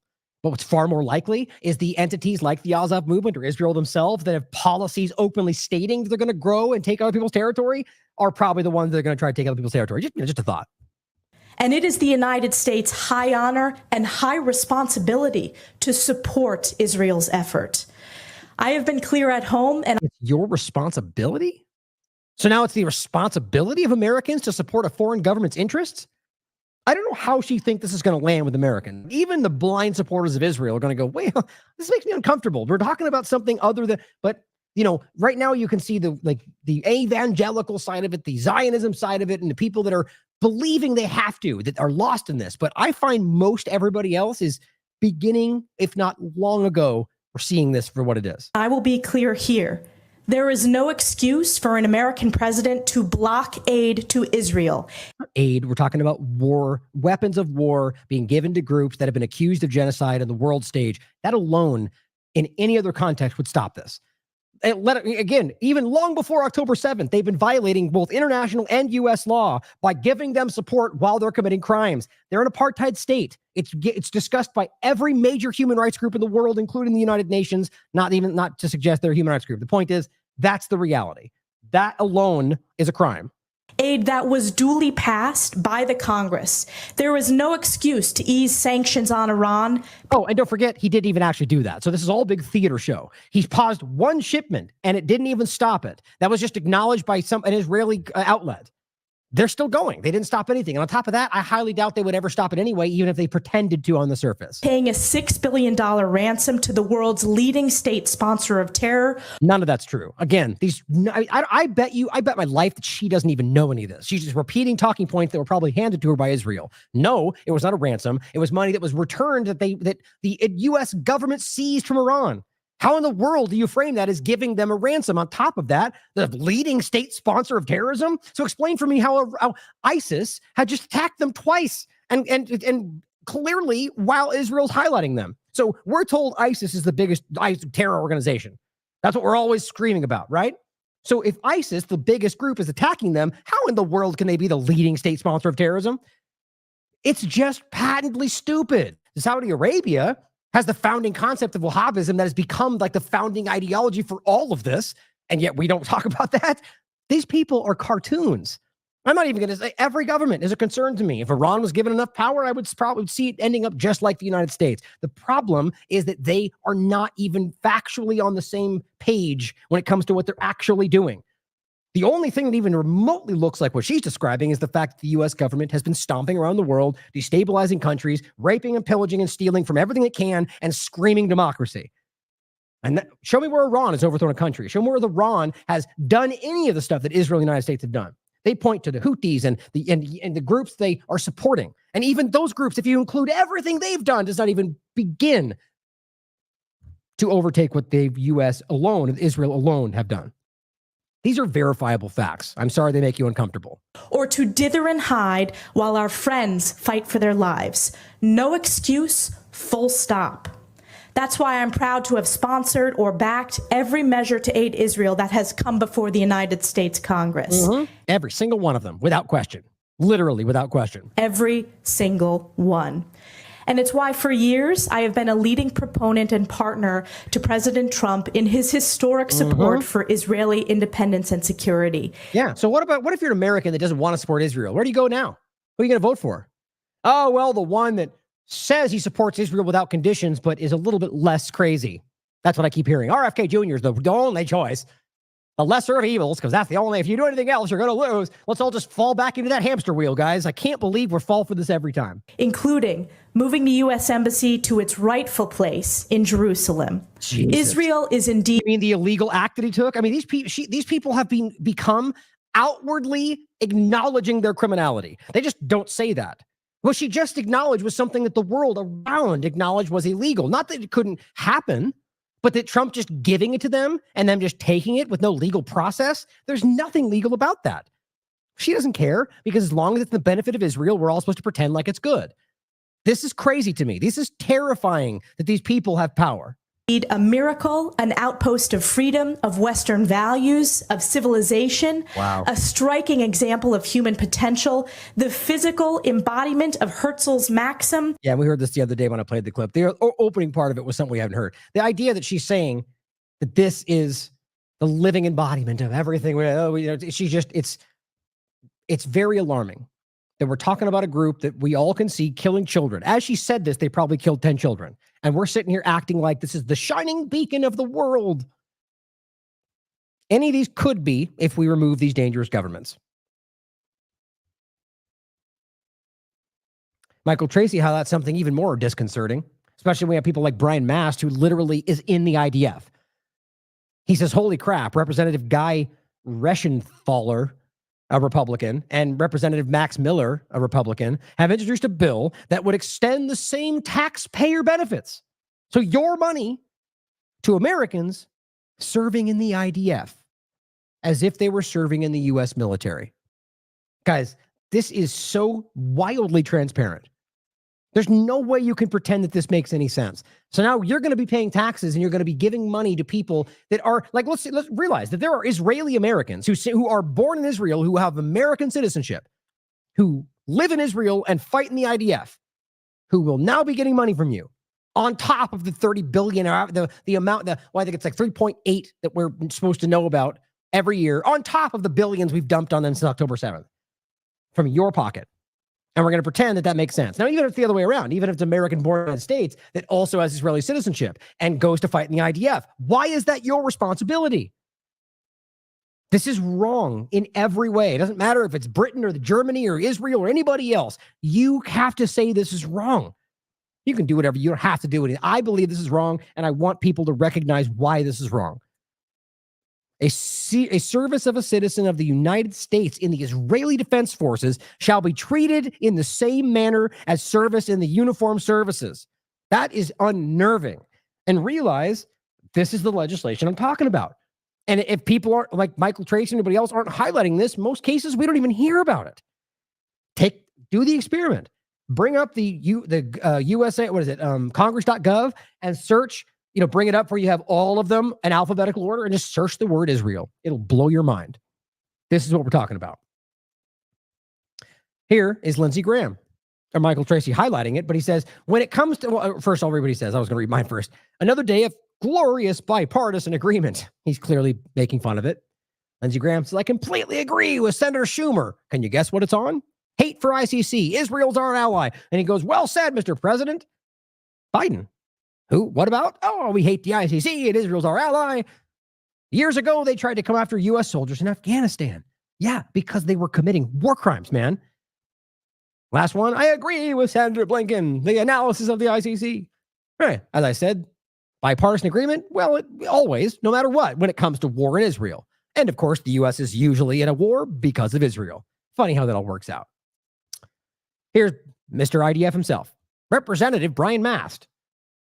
As I've made this point before, says there are 6 Americans in all capitals being held hostage by Hamas in the Gaza Strip, assuming they're not killed already by IDF bombings, but he won't talk about. Hamas must be eradicated and American citizens must be freed. Well, let's just focus on that last part of the sentence.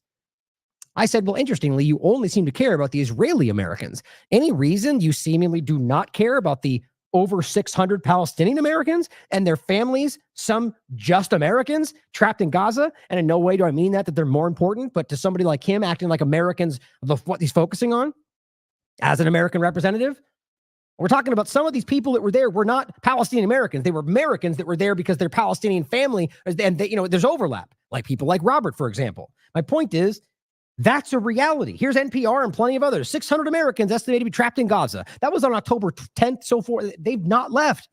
There's been follow-ups on this.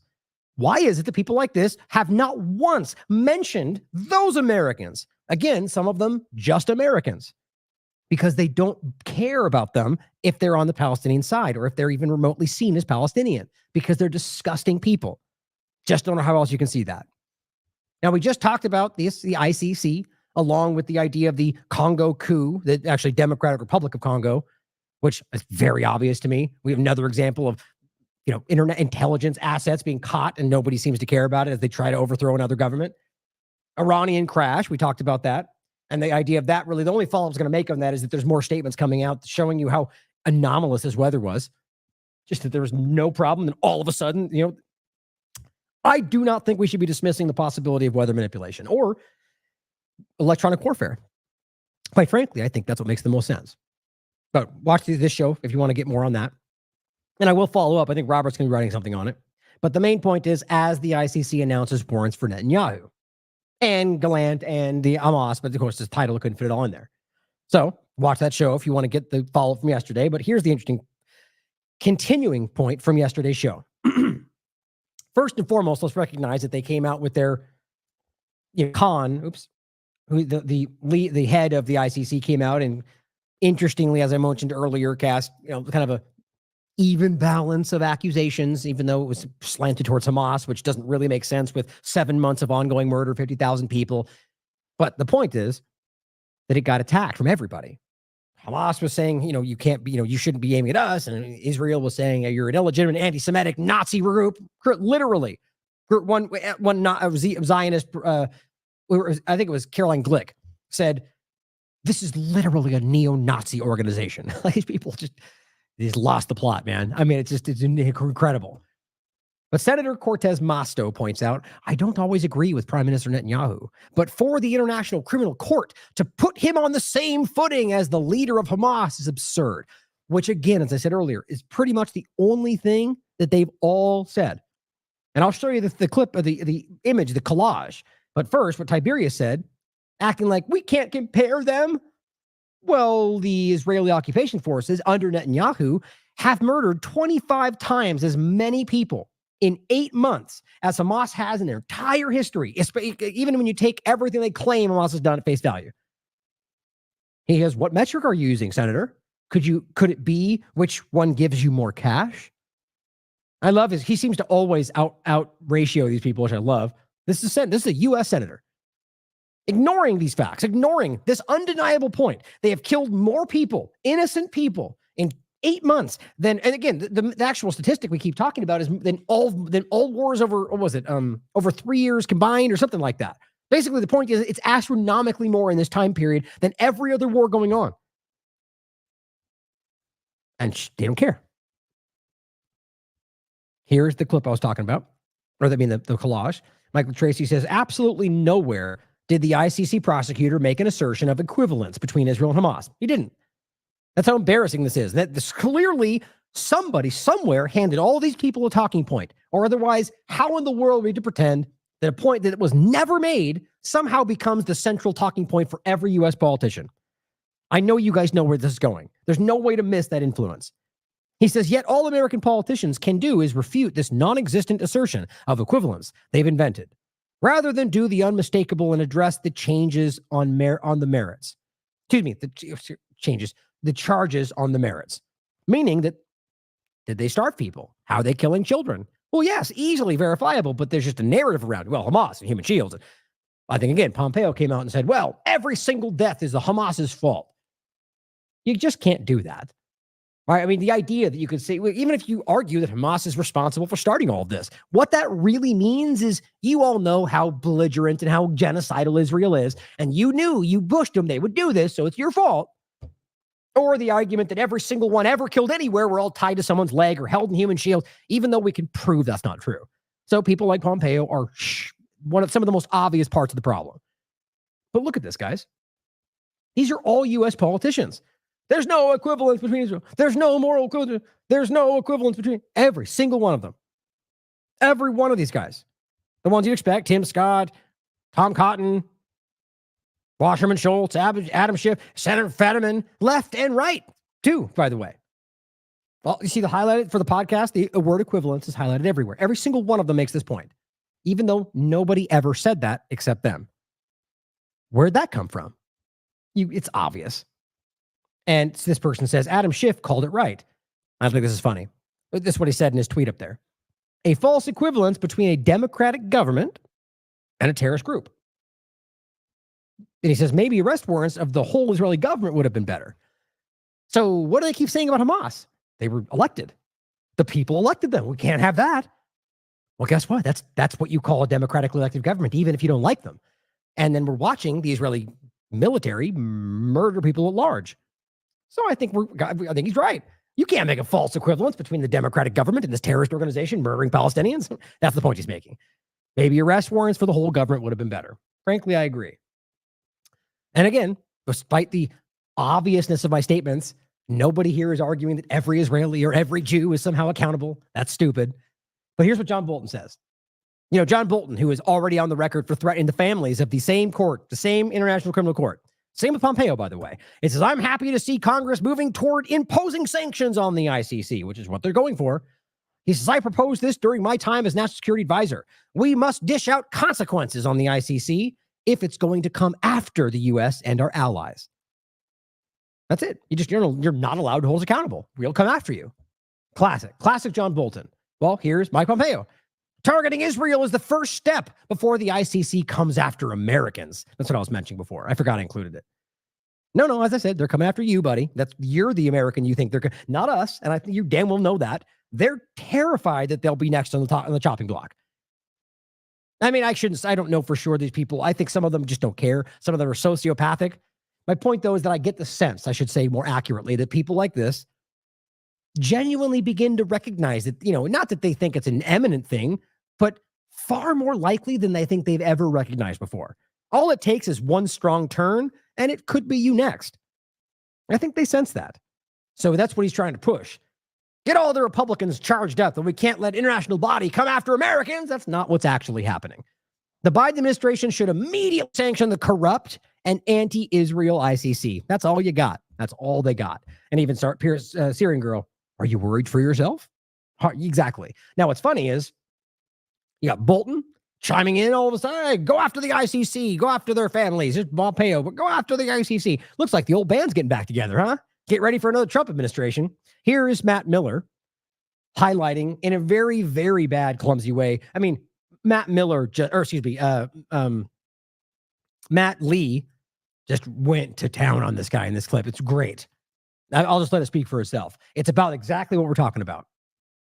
States fundamentally rejects the announcement today from the prosecutor of the International Criminal Court that he is applying for arrest warrants for senior Israeli officials together with warrants for Hamas terrorists. The United States has been clear since well before the current conflict that the ICC has no jurisdiction over this matter. So are you okay then with the application for arrest warrants against Hamas? We do not believe that they have jurisdiction over either of the parties of this conflict, and that includes Hamas. You don't think that Hamas leaders should be prosecuted? We absolutely believe that Hamas should be held accountable. That could be. Hold on. Let me finish. That could be either through the prosecution of the war effort by Israel. It could be. In other words, being killed. It could be by being killed. It could be by being brought to justice in an Israeli court. We do not believe the. So right there, he's saying you kill them, or let the government try to kill them. Pretend to hold them accountable. That's the process he thinks should happen right now. ICC has jurisdiction over either of the parties in this case. It does, verifiably so. I'll show you that next. This is a shocking lie by him because it's very well acknowledged by the ICC in Palestine that at the very least the ICC recognizes the state of Palestine. They don't get to step into that, despite their crying about it. So the point is that here he's lying a bald-faced lie, and he knows that. Because the Palestinian people do not represent a state. Okay. That includes they do, though. The leaders of Hamas. But obviously the administration is also troubled by actions that Israel has taken post-October 7th. So where is the accountability for that? Where do the Palestinians go to seek redress? First of all, in the short term, with respect to questions of war crimes, Israel does have open investigations, a number of open investigations. We made this public when we released our report on National Security Memo 20, including some investigations that have become criminal investigations into conduct by members of the IDF. 75 years of this nonsense should be enough, right? Where the occasional person briefly goes into some jail and gets pardoned 30 seconds later when no one's paying attention. If that ever happens, most of them just walk right away and nobody says a word. It's shockingly obvious. That is the first instance for judging whether someone has committed a war crime or a violation of IDF code of conduct. That's one of the reasons why we have concerns about the ICC. The ICC is set up to be a court of last resort. If a country isn't properly holding itself and its personnel accountable, that's when the ICC comes in. Now that itself is sort of a sidestep. But I'm just going to let that stand and make the point that it's provable that they do not have an independent judiciary. In the middle of the process, as they have done here, we believe that there should be the establishment of an independent Palestinian state. And an independent Palestinian state would have the ability to join the Rome Statute and become a member of the International Criminal Court, as every state in the world has the right to do. Now, here's the great game he's playing. Okay, so you're saying, well, they're not, so we can't pretend this makes sense. But we want them to, and once that happens, then they can. Okay, well, what's been stopping that? Oh, that's right, you and Israel. So you're making sure they don't ever get the thing that will allow them to pretend to be a part of the process that you'll never acknowledge anyway. How dumb is that? And on top, from the very beginning, what did we hear in the beginning? Well, we can't let you have a state because we'd starve the world. Then that's how we'd stop it. So showing you that already they know they would try to stop it if it happened. And he's saying, well, we have that happen so they can have the rights to do this. This is how they play the game. It is shockingly dishonest. And on top of that, we know that all the different conversations about ceasefires and agreements that would lead to that, they're also trying to stop. These people are the most obvious example of criminals that I can see. But that is not. So where do they go in the meantime? They are not SOL. I said, first of all, Israel has its own investigations. Second, we have accountability mechanisms here. We have processes that are ongoing to look. This is the best part. So he stepped into something there. Oh, so the U.S. government is one of the processes here. And why exactly are you able to do that in Palestine or Israel? Look at Israel's compliance with international humanitarian law. So there are places to look at these questions. It's just, in our view, fundamentally not a role of the ICC. So let's just focus on jurisdiction for a second. Who does have jurisdiction here? So the government of Israel has jurisdiction. Over the occupied territory. We have jurisdiction. Over Gaza, which is not entirely They have occupied. jurisdiction. See, he skipped. This is a point that most people didn't. He skipped right past this. Matt Miller jumped right over this. Recognize the contradiction. So wait a minute. It's not occupied, and they can do what they want, but we have jurisdiction over them, and we can rule on them and tell you if they're guilty. Yeah, that's because you're occupying the territory. You have complete control of everything they do. It's just so dumb how they play this game. It's all right there on the surface. Into looking at the actions Okay, by their so the military personnel. Palestinians, if they have a complaint, they have to bring it to Israeli courts. We have jurisdiction, and Which they would they wouldn't allow that. They're not going to allow what the people they're calling Hamas to have some kind of process through their courts. They're killing people. That's what they're doing. Yeah, with the use of our equipment. I'm sorry. I want to make sure you hear that correctly. This part's important.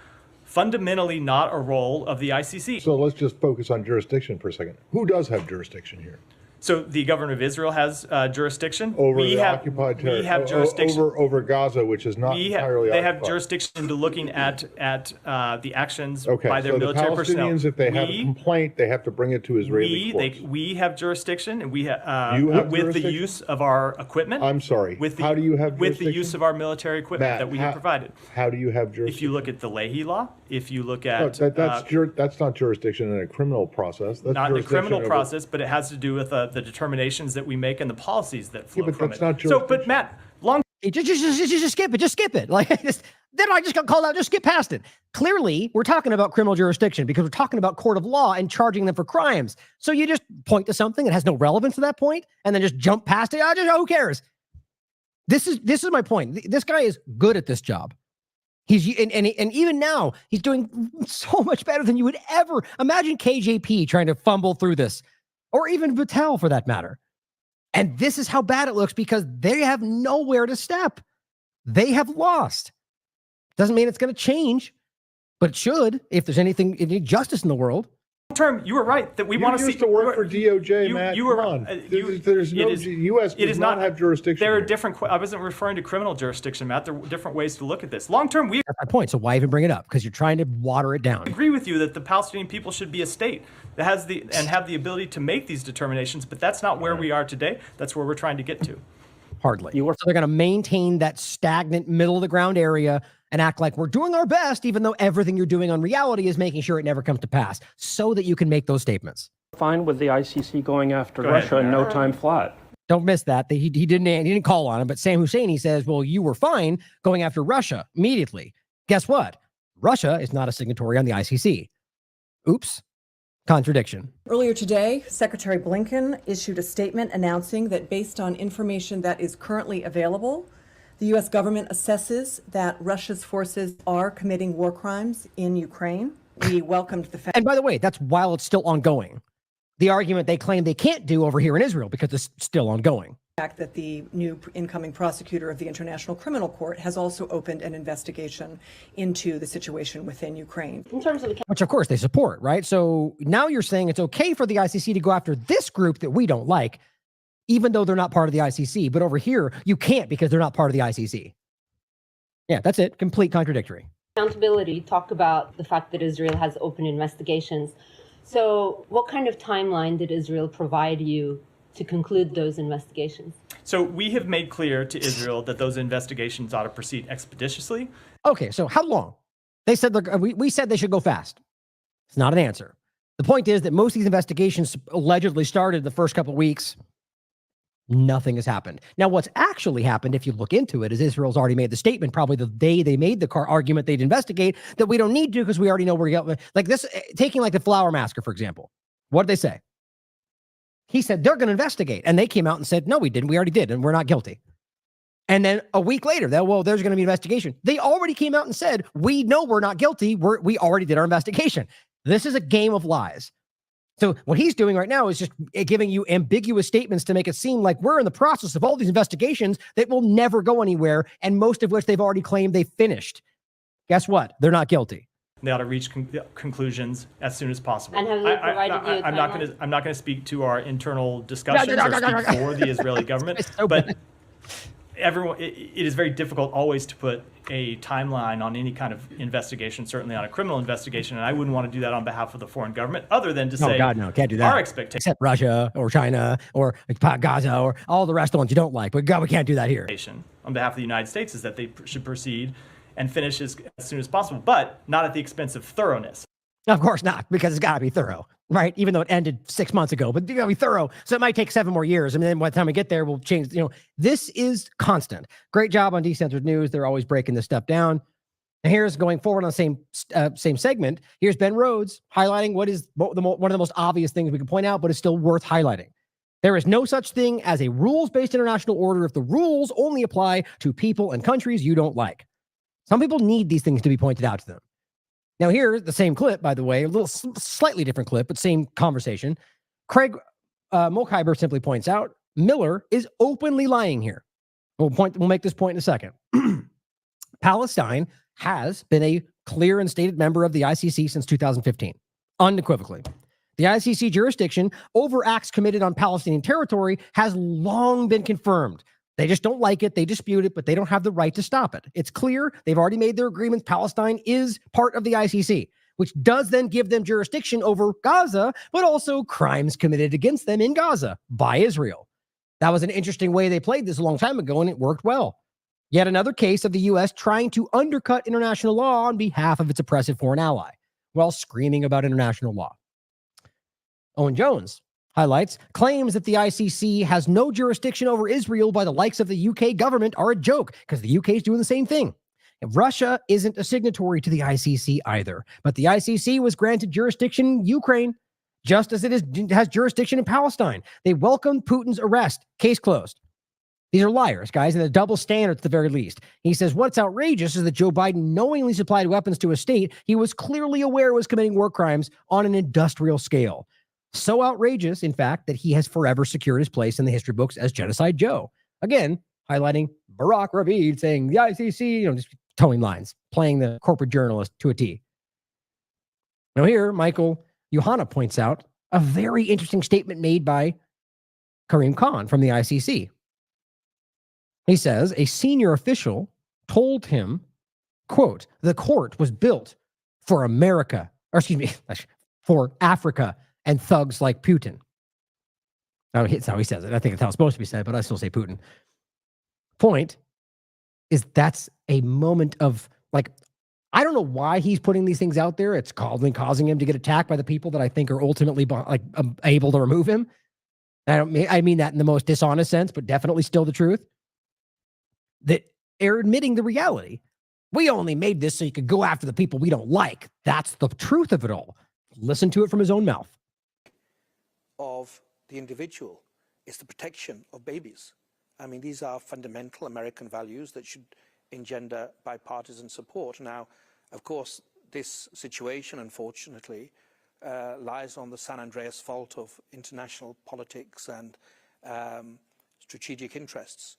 And of course, I've had some elected leaders speak to me and be very blunt. This court is built for Africa and for thugs like Putin, was what one senior leader told me. Now, who do you imagine said that? I mean, I can't see anybody but U.S. or Israel making those statements to him, but that's my opinion. We don't view it like that. This court is the legacy of Nuremberg. This court is a sad indictment of humanity. This court should be the triumph of law over power and brute force. I also have a hard time letting him stand there and grandstand about his righteousness, seeing as how he's let this go on for a very long time. You realize these have been obvious for most people, I shouldn't say today it's obvious to most people, but for a long time it's been obvious to those being able to see on the nonsense and propaganda. That the 75 years of ongoing occupation, the crimes of Nakba 1 and 2, and the ongoing crimes against humanity being carried out, and that Amnesty, Human Rights Watch, B'Tselem, a state of apartheid, been a long time where he has done nothing. So that's why a lot of us question the intentions here. Either way, it's still having a positive effect, but just be skeptical there. What you can, take what you want, do what you will, and we're going to simply be, we're not going to be dissuaded by threats or any other activities, because in the end we have to fulfill our responsibilities as prosecutors, as the men and women of the office, as judges, as the registry, to some. Here, another Owen Jones post says, I have a Twitter list which follows the tweets of almost all mainstream political journalists. Only a tiny number have tweeted about the International Criminal Court chief prosecutor. Now, he wrongly says issuing arrest warrants. They only announced them. It hasn't been issued yet. And that's what the fact check on Twitter is about. But he goes absolutely wild. And I completely agree with him. Now, I'm pretty sure that he was at least recently before, I think, I haven't been following his career, but I believe he was part of The Guardian. That looks like he's now independent, which probably because of all the stuff he's saying that challenges the mainstream. Remember, he was the one that came back after viewing that snuff film that they call the October 7th documentation that was chock full of manipulations that he came out and said. They didn't prove anything. They didn't show any of the stuff they claimed they were going to prove, and called the journalists in the UK and the US, and they both were there, and they said, yeah, we didn't see it either. I think that was probably one of the reasons, in my opinion. In any case, he's simply saying that his link to this group shows that very few of them have tweeted about the International Criminal Court announcing warrants against leaders of the Israeli government. I don't care if you agree with it or not. That's obviously newsworthy. And they didn't even tweet about it. And he says, this will be a moment of panic in British newsrooms. Now, I think in any newsrooms, in my opinion, that have told these lines. Media outlets will be aware that they legitimized a terrible crime, that they whitewashed Israel's war crimes, that they demonized everyone who stood against a historic crime. What does that say about their legitimacy? Now, what I read that is not necessarily the knowing complicity, right? But the people within it, the supposed journalists that blind themselves to what they're part of, the things Allison Morrow have revealed to everybody, that they knowingly omit things and bow to certain topics and just keep willfully ignorant. That this might be that moment where they just can't hide it from themselves anymore. Maybe he's right. In any case, they're not telling you the truth. Craig Mokhiber also points out the ICC prosecutor delayed action on Israel crimes for years and then took limited action against only 2 perpetrators for a few crimes out of many. And still the U.S. threatens him. And Israel smears him as an anti-Semite. International officials took note. Appeasement does not work. It's like the woke mob conversation. What happens when you bow and say, fine, I was wrong? They attack you even harder. It's the same point. We're talking about the idea that he is high. I mean, he barely did anything, and they're going after him like he was the biggest anti-Semite in the world. It's because they're desperate, because it's obvious this is going against what they want, and this is all they have. But the point is, it should have been legitimate. It should have been, we're accusing the group committing genocide of the obvious crime of genocide. And the idea of accountability for what happened on October 7th does not rise to the level of the ICC, despite the way they want to frame it, especially since we know, as a matter of fact, that a lot of the people were killed by the IDF.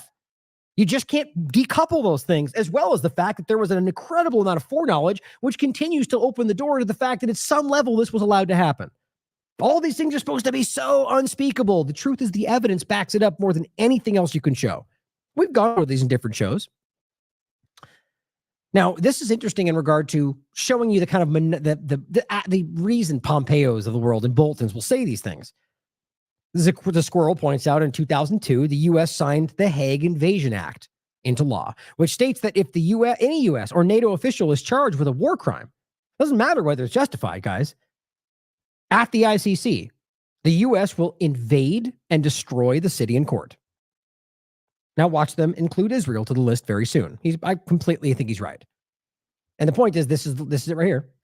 U.S. Hague Invasion Act becomes law. The new law, supposedly protecting U.S. service members from the International Criminal Court, for the podcast this is on Human Rights Watch, shows that the Bush administration will stop at nothing in its campaign against the court. And it goes on to make the same point. This is not legitimate, guys. This is 2002. But he goes on to highlight the Netherlands is in NATO. So the U.S. signed a law enabling it to invade another NATO country and destroyed an independent judicial institution if it ever dares investigate its war crimes. And they will soon expand it to include Israel. He's highlighting John Mersheimer here with he says an important truism confirmed again recently with the killing of the Western aid workers and American doctors and nurses trapped in hospitals. He says, if I visited Israel and I was killed, would there be any accountability? There wouldn't be. The Israelis can do almost anything and get away with it. And I'll show you a clip of him again next, more current. But he goes on. and highlights this clip, which we've seen already, of him saying that they said it's just for Africa and Putin. He also highlights this clip of a U.S. State Department member who resigned because in protest over what's happening. And remember the clip he talks about here? The point in this clip was that he was investigating. Basically, I'll just read it again. He says, including charges of sexual violence and captivity about Hamas, but not against Israeli leaders who actually mass rape Palestinian hostages because he says Zionist rape of Palestinian children is normalized. The point is, in this clip, this is a State Department member who was talking about the reality of children being raped and highlights this and brings it to the attention. And this is an Israeli group, brings it to the attention of the government of Israel. And what they later did was invade that area, arrest the people that told the story, shut down the conversation, and nobody was held accountable for it. And he's reporting this, and he was left going, "What are you talking about? That you just covered up rape." And one of the many reasons why he later resigned. But this was post October 7th. That was the kind of the final straw. The Squirrel says, imagine if the ICC, when they charged Putin with war crimes, to enthusiastic and celebration of the Western media and political class, also included charges for the Azov Nazi leaders, like the head of their military and deputy foreign minister. I think the same point I was making before. It's clear that this is a one-sided act. And should you go after them, they'll invade. They'll use their own military might is right mentality to just shut you down. Ben Swan posted this. This is today. The argument that it's ethically correct to support Israel has been wrong well before October 7th. Professor John Mearsheimer, maybe mispronouncing it, explains how the Israeli lobby is the main reason for U.S. support for Israel. He says Israel is not a strategic asset. It's a strategic liability, and its behavior towards the Palestinians is morally reprehensible. This point is important. There is nothing strategically, there's no asset to this. It's dumping at your tax dollars, your funding, your weapons, and going to war for the action they're creating or the justification they're using or the manufactured threats they're putting forward. It's the U.S. as well, but realize there's no asset there. It's, in fact, in everything it's doing, more insecurity for both Jews and Americans and Christians and everything else. Muslims, all of it. Argument that it's ethically correct to support Israel against the Palestinians has been wrong for a long, long time, well before October 7th. And the real reason that we support Israel is because of the lobby, not because of strategic or moral logic. And once the lobby is out in the open and you see the lobby wielding its influence, like right now, sort of very heavy-handed ways, that works to undermine the argument that Israel and the United States are close together for strategic and moral reasons. Because you wouldn't need a lobby if there were strategic and moral reasons for a close relationship. The reason you need a lobby is because Israel is not a strategic asset. It's a strategic liability, and its behavior towards the Palestinians is morally reprehensible. And I want to be clear, it has been for a long period of time. This is not something that started on October 7th. So to deal with this situation, you need a lobby. But it's, again, best if that lobby is in the background. And it is not any longer in the background. And what's important about that too is that so now it's no longer in the background now, right? But they've become aware of that. And so that's why you now see this massive promotional push, pointing out these posts on Twitter that look at this, basically highlighting what we would otherwise show in trying to turn it for their benefit. Every single one of the people that we support was elected. Look at that. It's support you. We're good. We're like, yes, exactly. That's exactly what we're highlighting. And it's not working. The point is that it doesn't, their only effort is to make it seem like we hate Jewish people because we're highlighting that a foreign entity, which is what it really is influencing foreign policy of the United States. Now, of course, the argument, which is technically correct, is this is an American entity that was created by people in this country to support the foreign country, which is the only way you somehow circumvent the FARA Act and say you have to register as a foreign entity, right? Saying that it was started here. But we have to realize there has been a long sought effort to infiltrate and create these things, as we've highlighted going back well before the idea of the current state of things today. The Zionist entity has done this countless times. And we have to recognize that we're talking about other groups that have been created for the interest of seeding the country with interest for Israel at the expense of Americans. That's not about racism. It's about a country, whether it be China or Russia, which everybody else can care about. Like, the point is, from the partisanship, the same arguments are made about China. Are we racist against China? In some cases, people are. My point is that to say that about China strategically manipulating policy to benefit them at our expense is not about race, is it? It's about countries vying for power. So when you say Israel's doing that, suddenly you hate Jews. That's the stupidity of all this. It used to work, but because of what they've done, they've made that clear. Now, Sam Husseini points out something in that same vein, which is really interesting about Saudi Arabia, normalization and all that. Info, he says, the Saudis and 9/11 will get more mainstream in proportion to their not going along so much with the Israeli genocide. Just a guess, he says. I think that's a really excellent point. So down here, this is person just highlighting the Atlantic just put this out on the 21st. Court filing. Wow. Court filings show that senior representatives of the Saudi government were much, much more involved in 9/11 than previously thought. Now, this is a dead end in the first place, guys. We have to understand. I mean, there's parts of the story here, but if you need to check out, let me just grab it for you, at least our watch along. This one right here. The secret history of Al-Qaeda. And this is an amazing Corbett 3-part documentary. It's a load for me. And we watched all three of them, did a watch along and comment here and there, pretty briefly though, but comment on some of the parts, the beginning and end, and why it's important. I mean, it's every time I've seen this, I've seen it more than once. It's always mind blowing to me how clear this is. The receipts are there. It's an American proxy army with Israel as well. It's an Israeli-American proxy army that's been used to basically create justification for all the things they've done. It's far deeper than that. But the point is that you need to understand that. What he's saying is, all of a sudden, the Atlantic, really? The Atlantic is writing a story about how, look at that. The group that they've, basically, the whole narrative is that Saudi Arabia was involved. There was 7 out of 9 were Saudis, but yet weirdly, their chief ally is Saudi Arabia. Like, it's just all this weird game that's played, even though the truth is far, far more obvious than Saudi Arabia hijacking a plane with some box cutters. It's such a terrible story. Which, again, there's elements of this, but the real story is far, far more obvious and deep than that.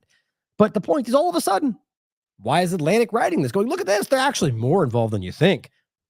I agree with Sam. It's a threat. Starting the ball rolling, right? In other news, Biden's about to oblige U.S. soldiers to die and kill for the Saudi dictatorship. The point that this information will come out more and more depending on how more or less they support the genocide. Well, guess what? He's absolutely right. This is from the 21st. Netanyahu denies Israeli Gaza resettlement. Oh, damn it. Damn, these things drive me crazy. This updated just now. Damn, that's frustrating. I should have taken a screenshot. So I've been noticing that with these Haaretz articles, they do these live ones, and they literally change. The entire thing changes. The headline, even if you have it up, it changes on its own. Let me see if it says it up here. Damn it. That's so frustrating. So the point was, I can't remember that title. And what made the whole point here, that ultimately Netanyahu spoke up and said ultimately about the same conversation, that he's unwilling to normalize with Saudi Arabia because they are supporting Palestine or because they're not supporting what they're doing in Palestine or Gaza. Damn it, that drives me crazy. Anyway, I can't even go back or anything. It's just stuck there. Now, let me see. Let me try one search for it.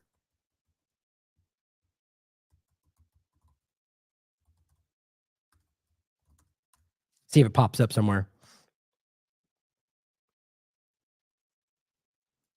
Yep, perfect. Damn, I'm glad we found it. Stupid Haaretz. It says, Netanyahu says Israel nears normalization. Nope, that's old. Son of a gun. That's an old one. Let me do the one last try and we'll finish up here. Let's go past week.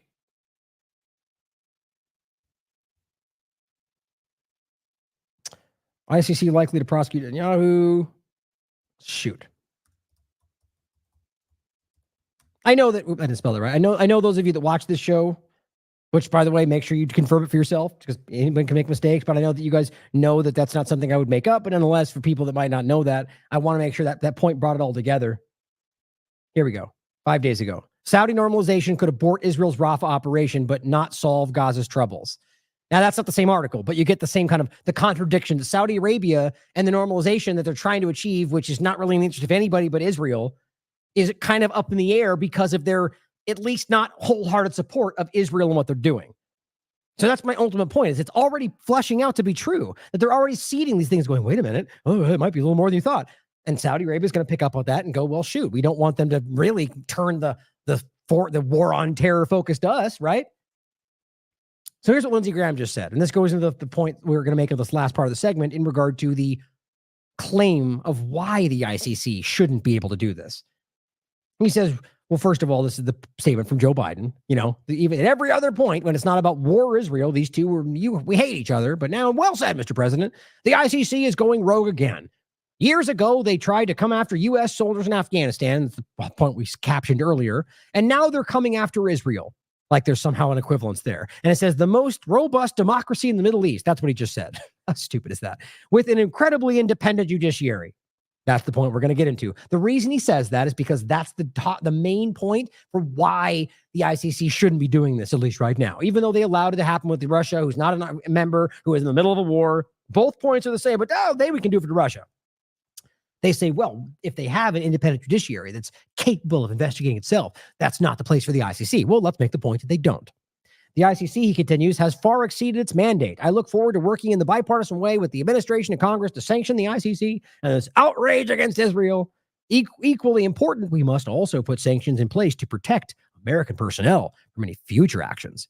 Yeah, because it's not like American people can commit crimes overseas that your government doesn't acknowledge, like illegal occupations and invasions and destruction, rape, murder, pillaging, all the things we know that have happened, that have now come to pass because people from Iraq war have spoken up and acknowledged I was ordered to rape those people. We were ordered to steal. We took things. Yes, it happened, guys. That's a big story, by the way, if you don't remember. And the point is that, well, let's just take Guantanamo Bay, for example. The point is that this is put in place so you can't go after them because they claim, well, they held themselves accountable, but they clearly did not. Now, here's my point. The Council on Foreign Relations highlights this, of course, from 2023. They wouldn't point it out right now. Israeli judicial reforms, what to know. And the point is it's highlighting, it says the Knesset passed legislation that abolishes the reasonable doctrine. This is in 2023. It's already happened, which the Supreme Court of Israel employed to evaluate government policies. It is a practice used by high courts in Australia, Canada, United Kingdom, among other countries. The doctrine of reasonable doctrine operates exactly as it sounds. Now, I'm not even remotely saying this is an honest practice or that they do the right thing. My point is that this is what they're highlighting. Lindsey Graham is pointing to the group like the Supreme Court and their judiciary and saying it's independent, meaning it's not run by the government and the people that are accused. It's saying the doctrine operates exactly as it sounds. The court determines whether a given government policy is sensible and sound. For example, when Prime Minister Benjamin Netanyahu, the criminal that he is and the entire Israeli society has openly called out, he himself being charged with bribery and all sorts of crimes that I guess just get put on hold while he's at war that seems to never end, sort of like with the U.S. government. He says, sort of like the example when he appointed a party leader as Minister of Finance, except that party leader was not eligible to serve because he was convicted of bribery, fraud, and breaches of trust and money laundering, because that's what you want in finance, right? Because the point is he wants the criminal who will be criminal, he will act with criminality just the way that he wants.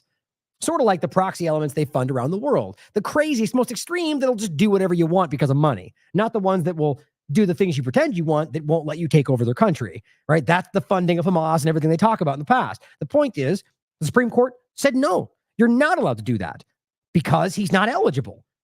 And now they've passed a law that says you can't do that anymore. Now the Knesset has made that type of judicial oversight impossible. It is conceivable that this person could become a minister of finance, even though he's convicted of bribery, fraud, breach of trust, money laundering, and various other tax offenses.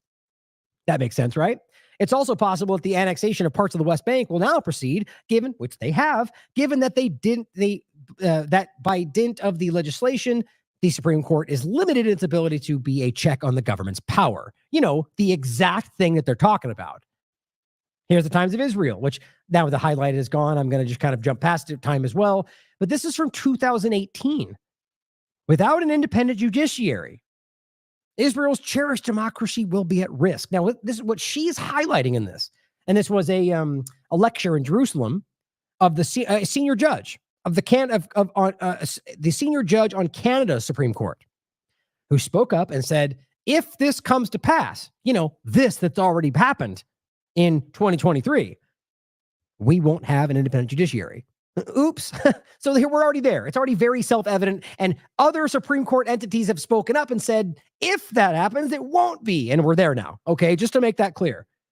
And just so we make it even more clear, here's a couple of PBS articles saying the impact of Israel's government. And this brings us to where I was talking about in the beginning about where they've come to right before October 7th, the judicial reforms, which was why they were protesting before that. And what you're seeing in this picture is the idea of spraying Israeli protesters because they're protesting against something they know is a criminal act and that people are aware of. You're trying to push in something, not just the judicial reforms that allow you to circumvent the Supreme Court, which means it's not an independent judiciary, but also the whole theocratic overlap. This is the idea of these like religious overtones that allow them to do things that are like, the point is there's a lot that we're trying to shift that takes it away from even pretending to be a democracy, even though that's never been what it actually is, at least not for Palestinians or basically anybody other than white Zionists in Israel. But here's one that's even more clear. Thousands in Israel, February 13th, 2023, protest far-right government's plan to weaken the nation's judiciary. Okay, it's not hard to see that this is not even remotely what he's pretending that it is. Not even to the, and definitely not to the level of being an independent enough judiciary to justify not being investigated by an international court. So this is very clear. Yet again, Lindsey Graham and the rest of them are just gaslighting for Israel because that clearly seems to be what their job is. Here is one from 2023 as well. Israel's far-right government wants the power to override its Supreme Court. Same points we're making. We're just showing you this from all these different angles, from different corporate media outlets. This shows you that what they're doing is specifically undermining the very thing that he's saying is independent, which means you're not supposed to investigate them, even though we can tell that they're trying and have already done that. September 13th. 2023, defending the rule of law, Amnesty International writes, enforcing apartheid, the double life of Israel's judiciary. So in a totally separate conversation, they're simply just highlighting that, look, you can't have an apartheid state and then act like you're an independent. The point is the judiciary is enforcing an apartheid state of law, which is completely contradictory to the things they claim they're bound by. So even before that, we can acknowledge that there's already a way to prove that this is not fair and balanced. In any case, going back to Lindsey Graham's statement, there is no the idea that the ICC has no jurisdiction is flat out false because Palestine is part of it from 2015 forward. On top of the fact that they can investigate Israel because of the crimes they committed there, because they're not holding themselves accountable. They do not have an independent judiciary. Not to say that it couldn't be, or to say that these judges are all compromising. I don't know. But what I do know is that the government that is committing the crimes has already set things in motion and in place that allow them to circumvent the very thing that might hold them accountable in some ways. That's as simple as it gets. Now, in fact, I think I'm going to leave that. Well, let me see. I'm probably going to come back to this. I just wanted to give a couple more points here about this food aid conversation. Well, you know what? I think I'm just going to leave it there. I think that's a good place to end with. I think just and I'm going to talk about this, but again, it's just more lies that are obviously verifiable, but what he just like keep hiding. He literally just came back out with like more food than ever. They're not starving. There's no genocide. Look at what Kogat just said, even though we can literally prove that they're lying based on what's actually happening. It's so bad. And in general, there's just a couple of good points here. This is another Michael Rappaport clip that's just, he completely misunderstands what the guy's saying. It's really bad. He makes this whole grasping statement about how we're supposed to fund Hamas and give them water. He didn't even say that. I will go over this because it's funny, but probably in the beginning of the next show, as well as, the campus protest conversation. Yeah, we'll leave it there because a lot of this is stuff that we can talk about anytime. But guys, just recognize, as we're talking about an investigation, it's important to, be objective about this. It's very transparent. You can see very clearly that what we're talking about is not an honest process in regard to the way that the Israeli government is dealing with this. And if we can tell they're committing genocide, which is obvious more than anything I can see right now, as Matt Lee said, who are they supposed to do? Where are they supposed to go? Just wait, apparently, Matt Miller wants you to think? No. That's not how this is going to go. At the very least, public opinion should have enough sway right now over our governments to force them to stop supporting the genocide. Stand up and do something. I mean, truly, right now is the time, more than ever I've been doing this, to find the courage to stand up for something you believe in. So thank you for tuning in, guys. I think it's important that we keep pushing that message. The idea that, of course you could lose, right? I mean, that's my point from the other day about what I'm dealing with in general, that I can almost guarantee you that all said and done, that what I'm doing here will not ultimately be to my benefit. I think that very clearly I'm going to deal with the fallout of, like a lot of us have, censorship and suppression and not allowed to use Google products or banking or, whatever else ultimately happens. But I'm okay with that because this is more important for all of us.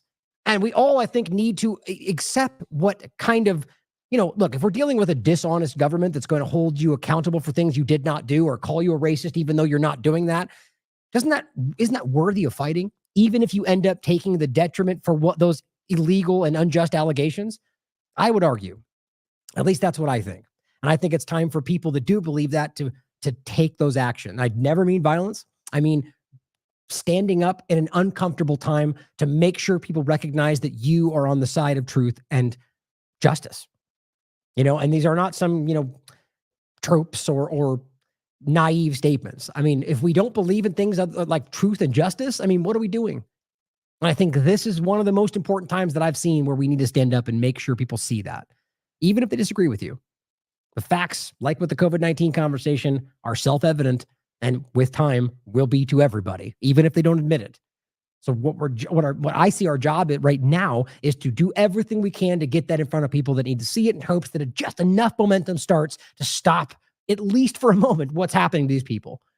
It pains me every day to watch what continues, like we're somehow failing them by not doing enough. So help me. I love you all. As always, question everything. Come to your own conclusions. Stay vigilant.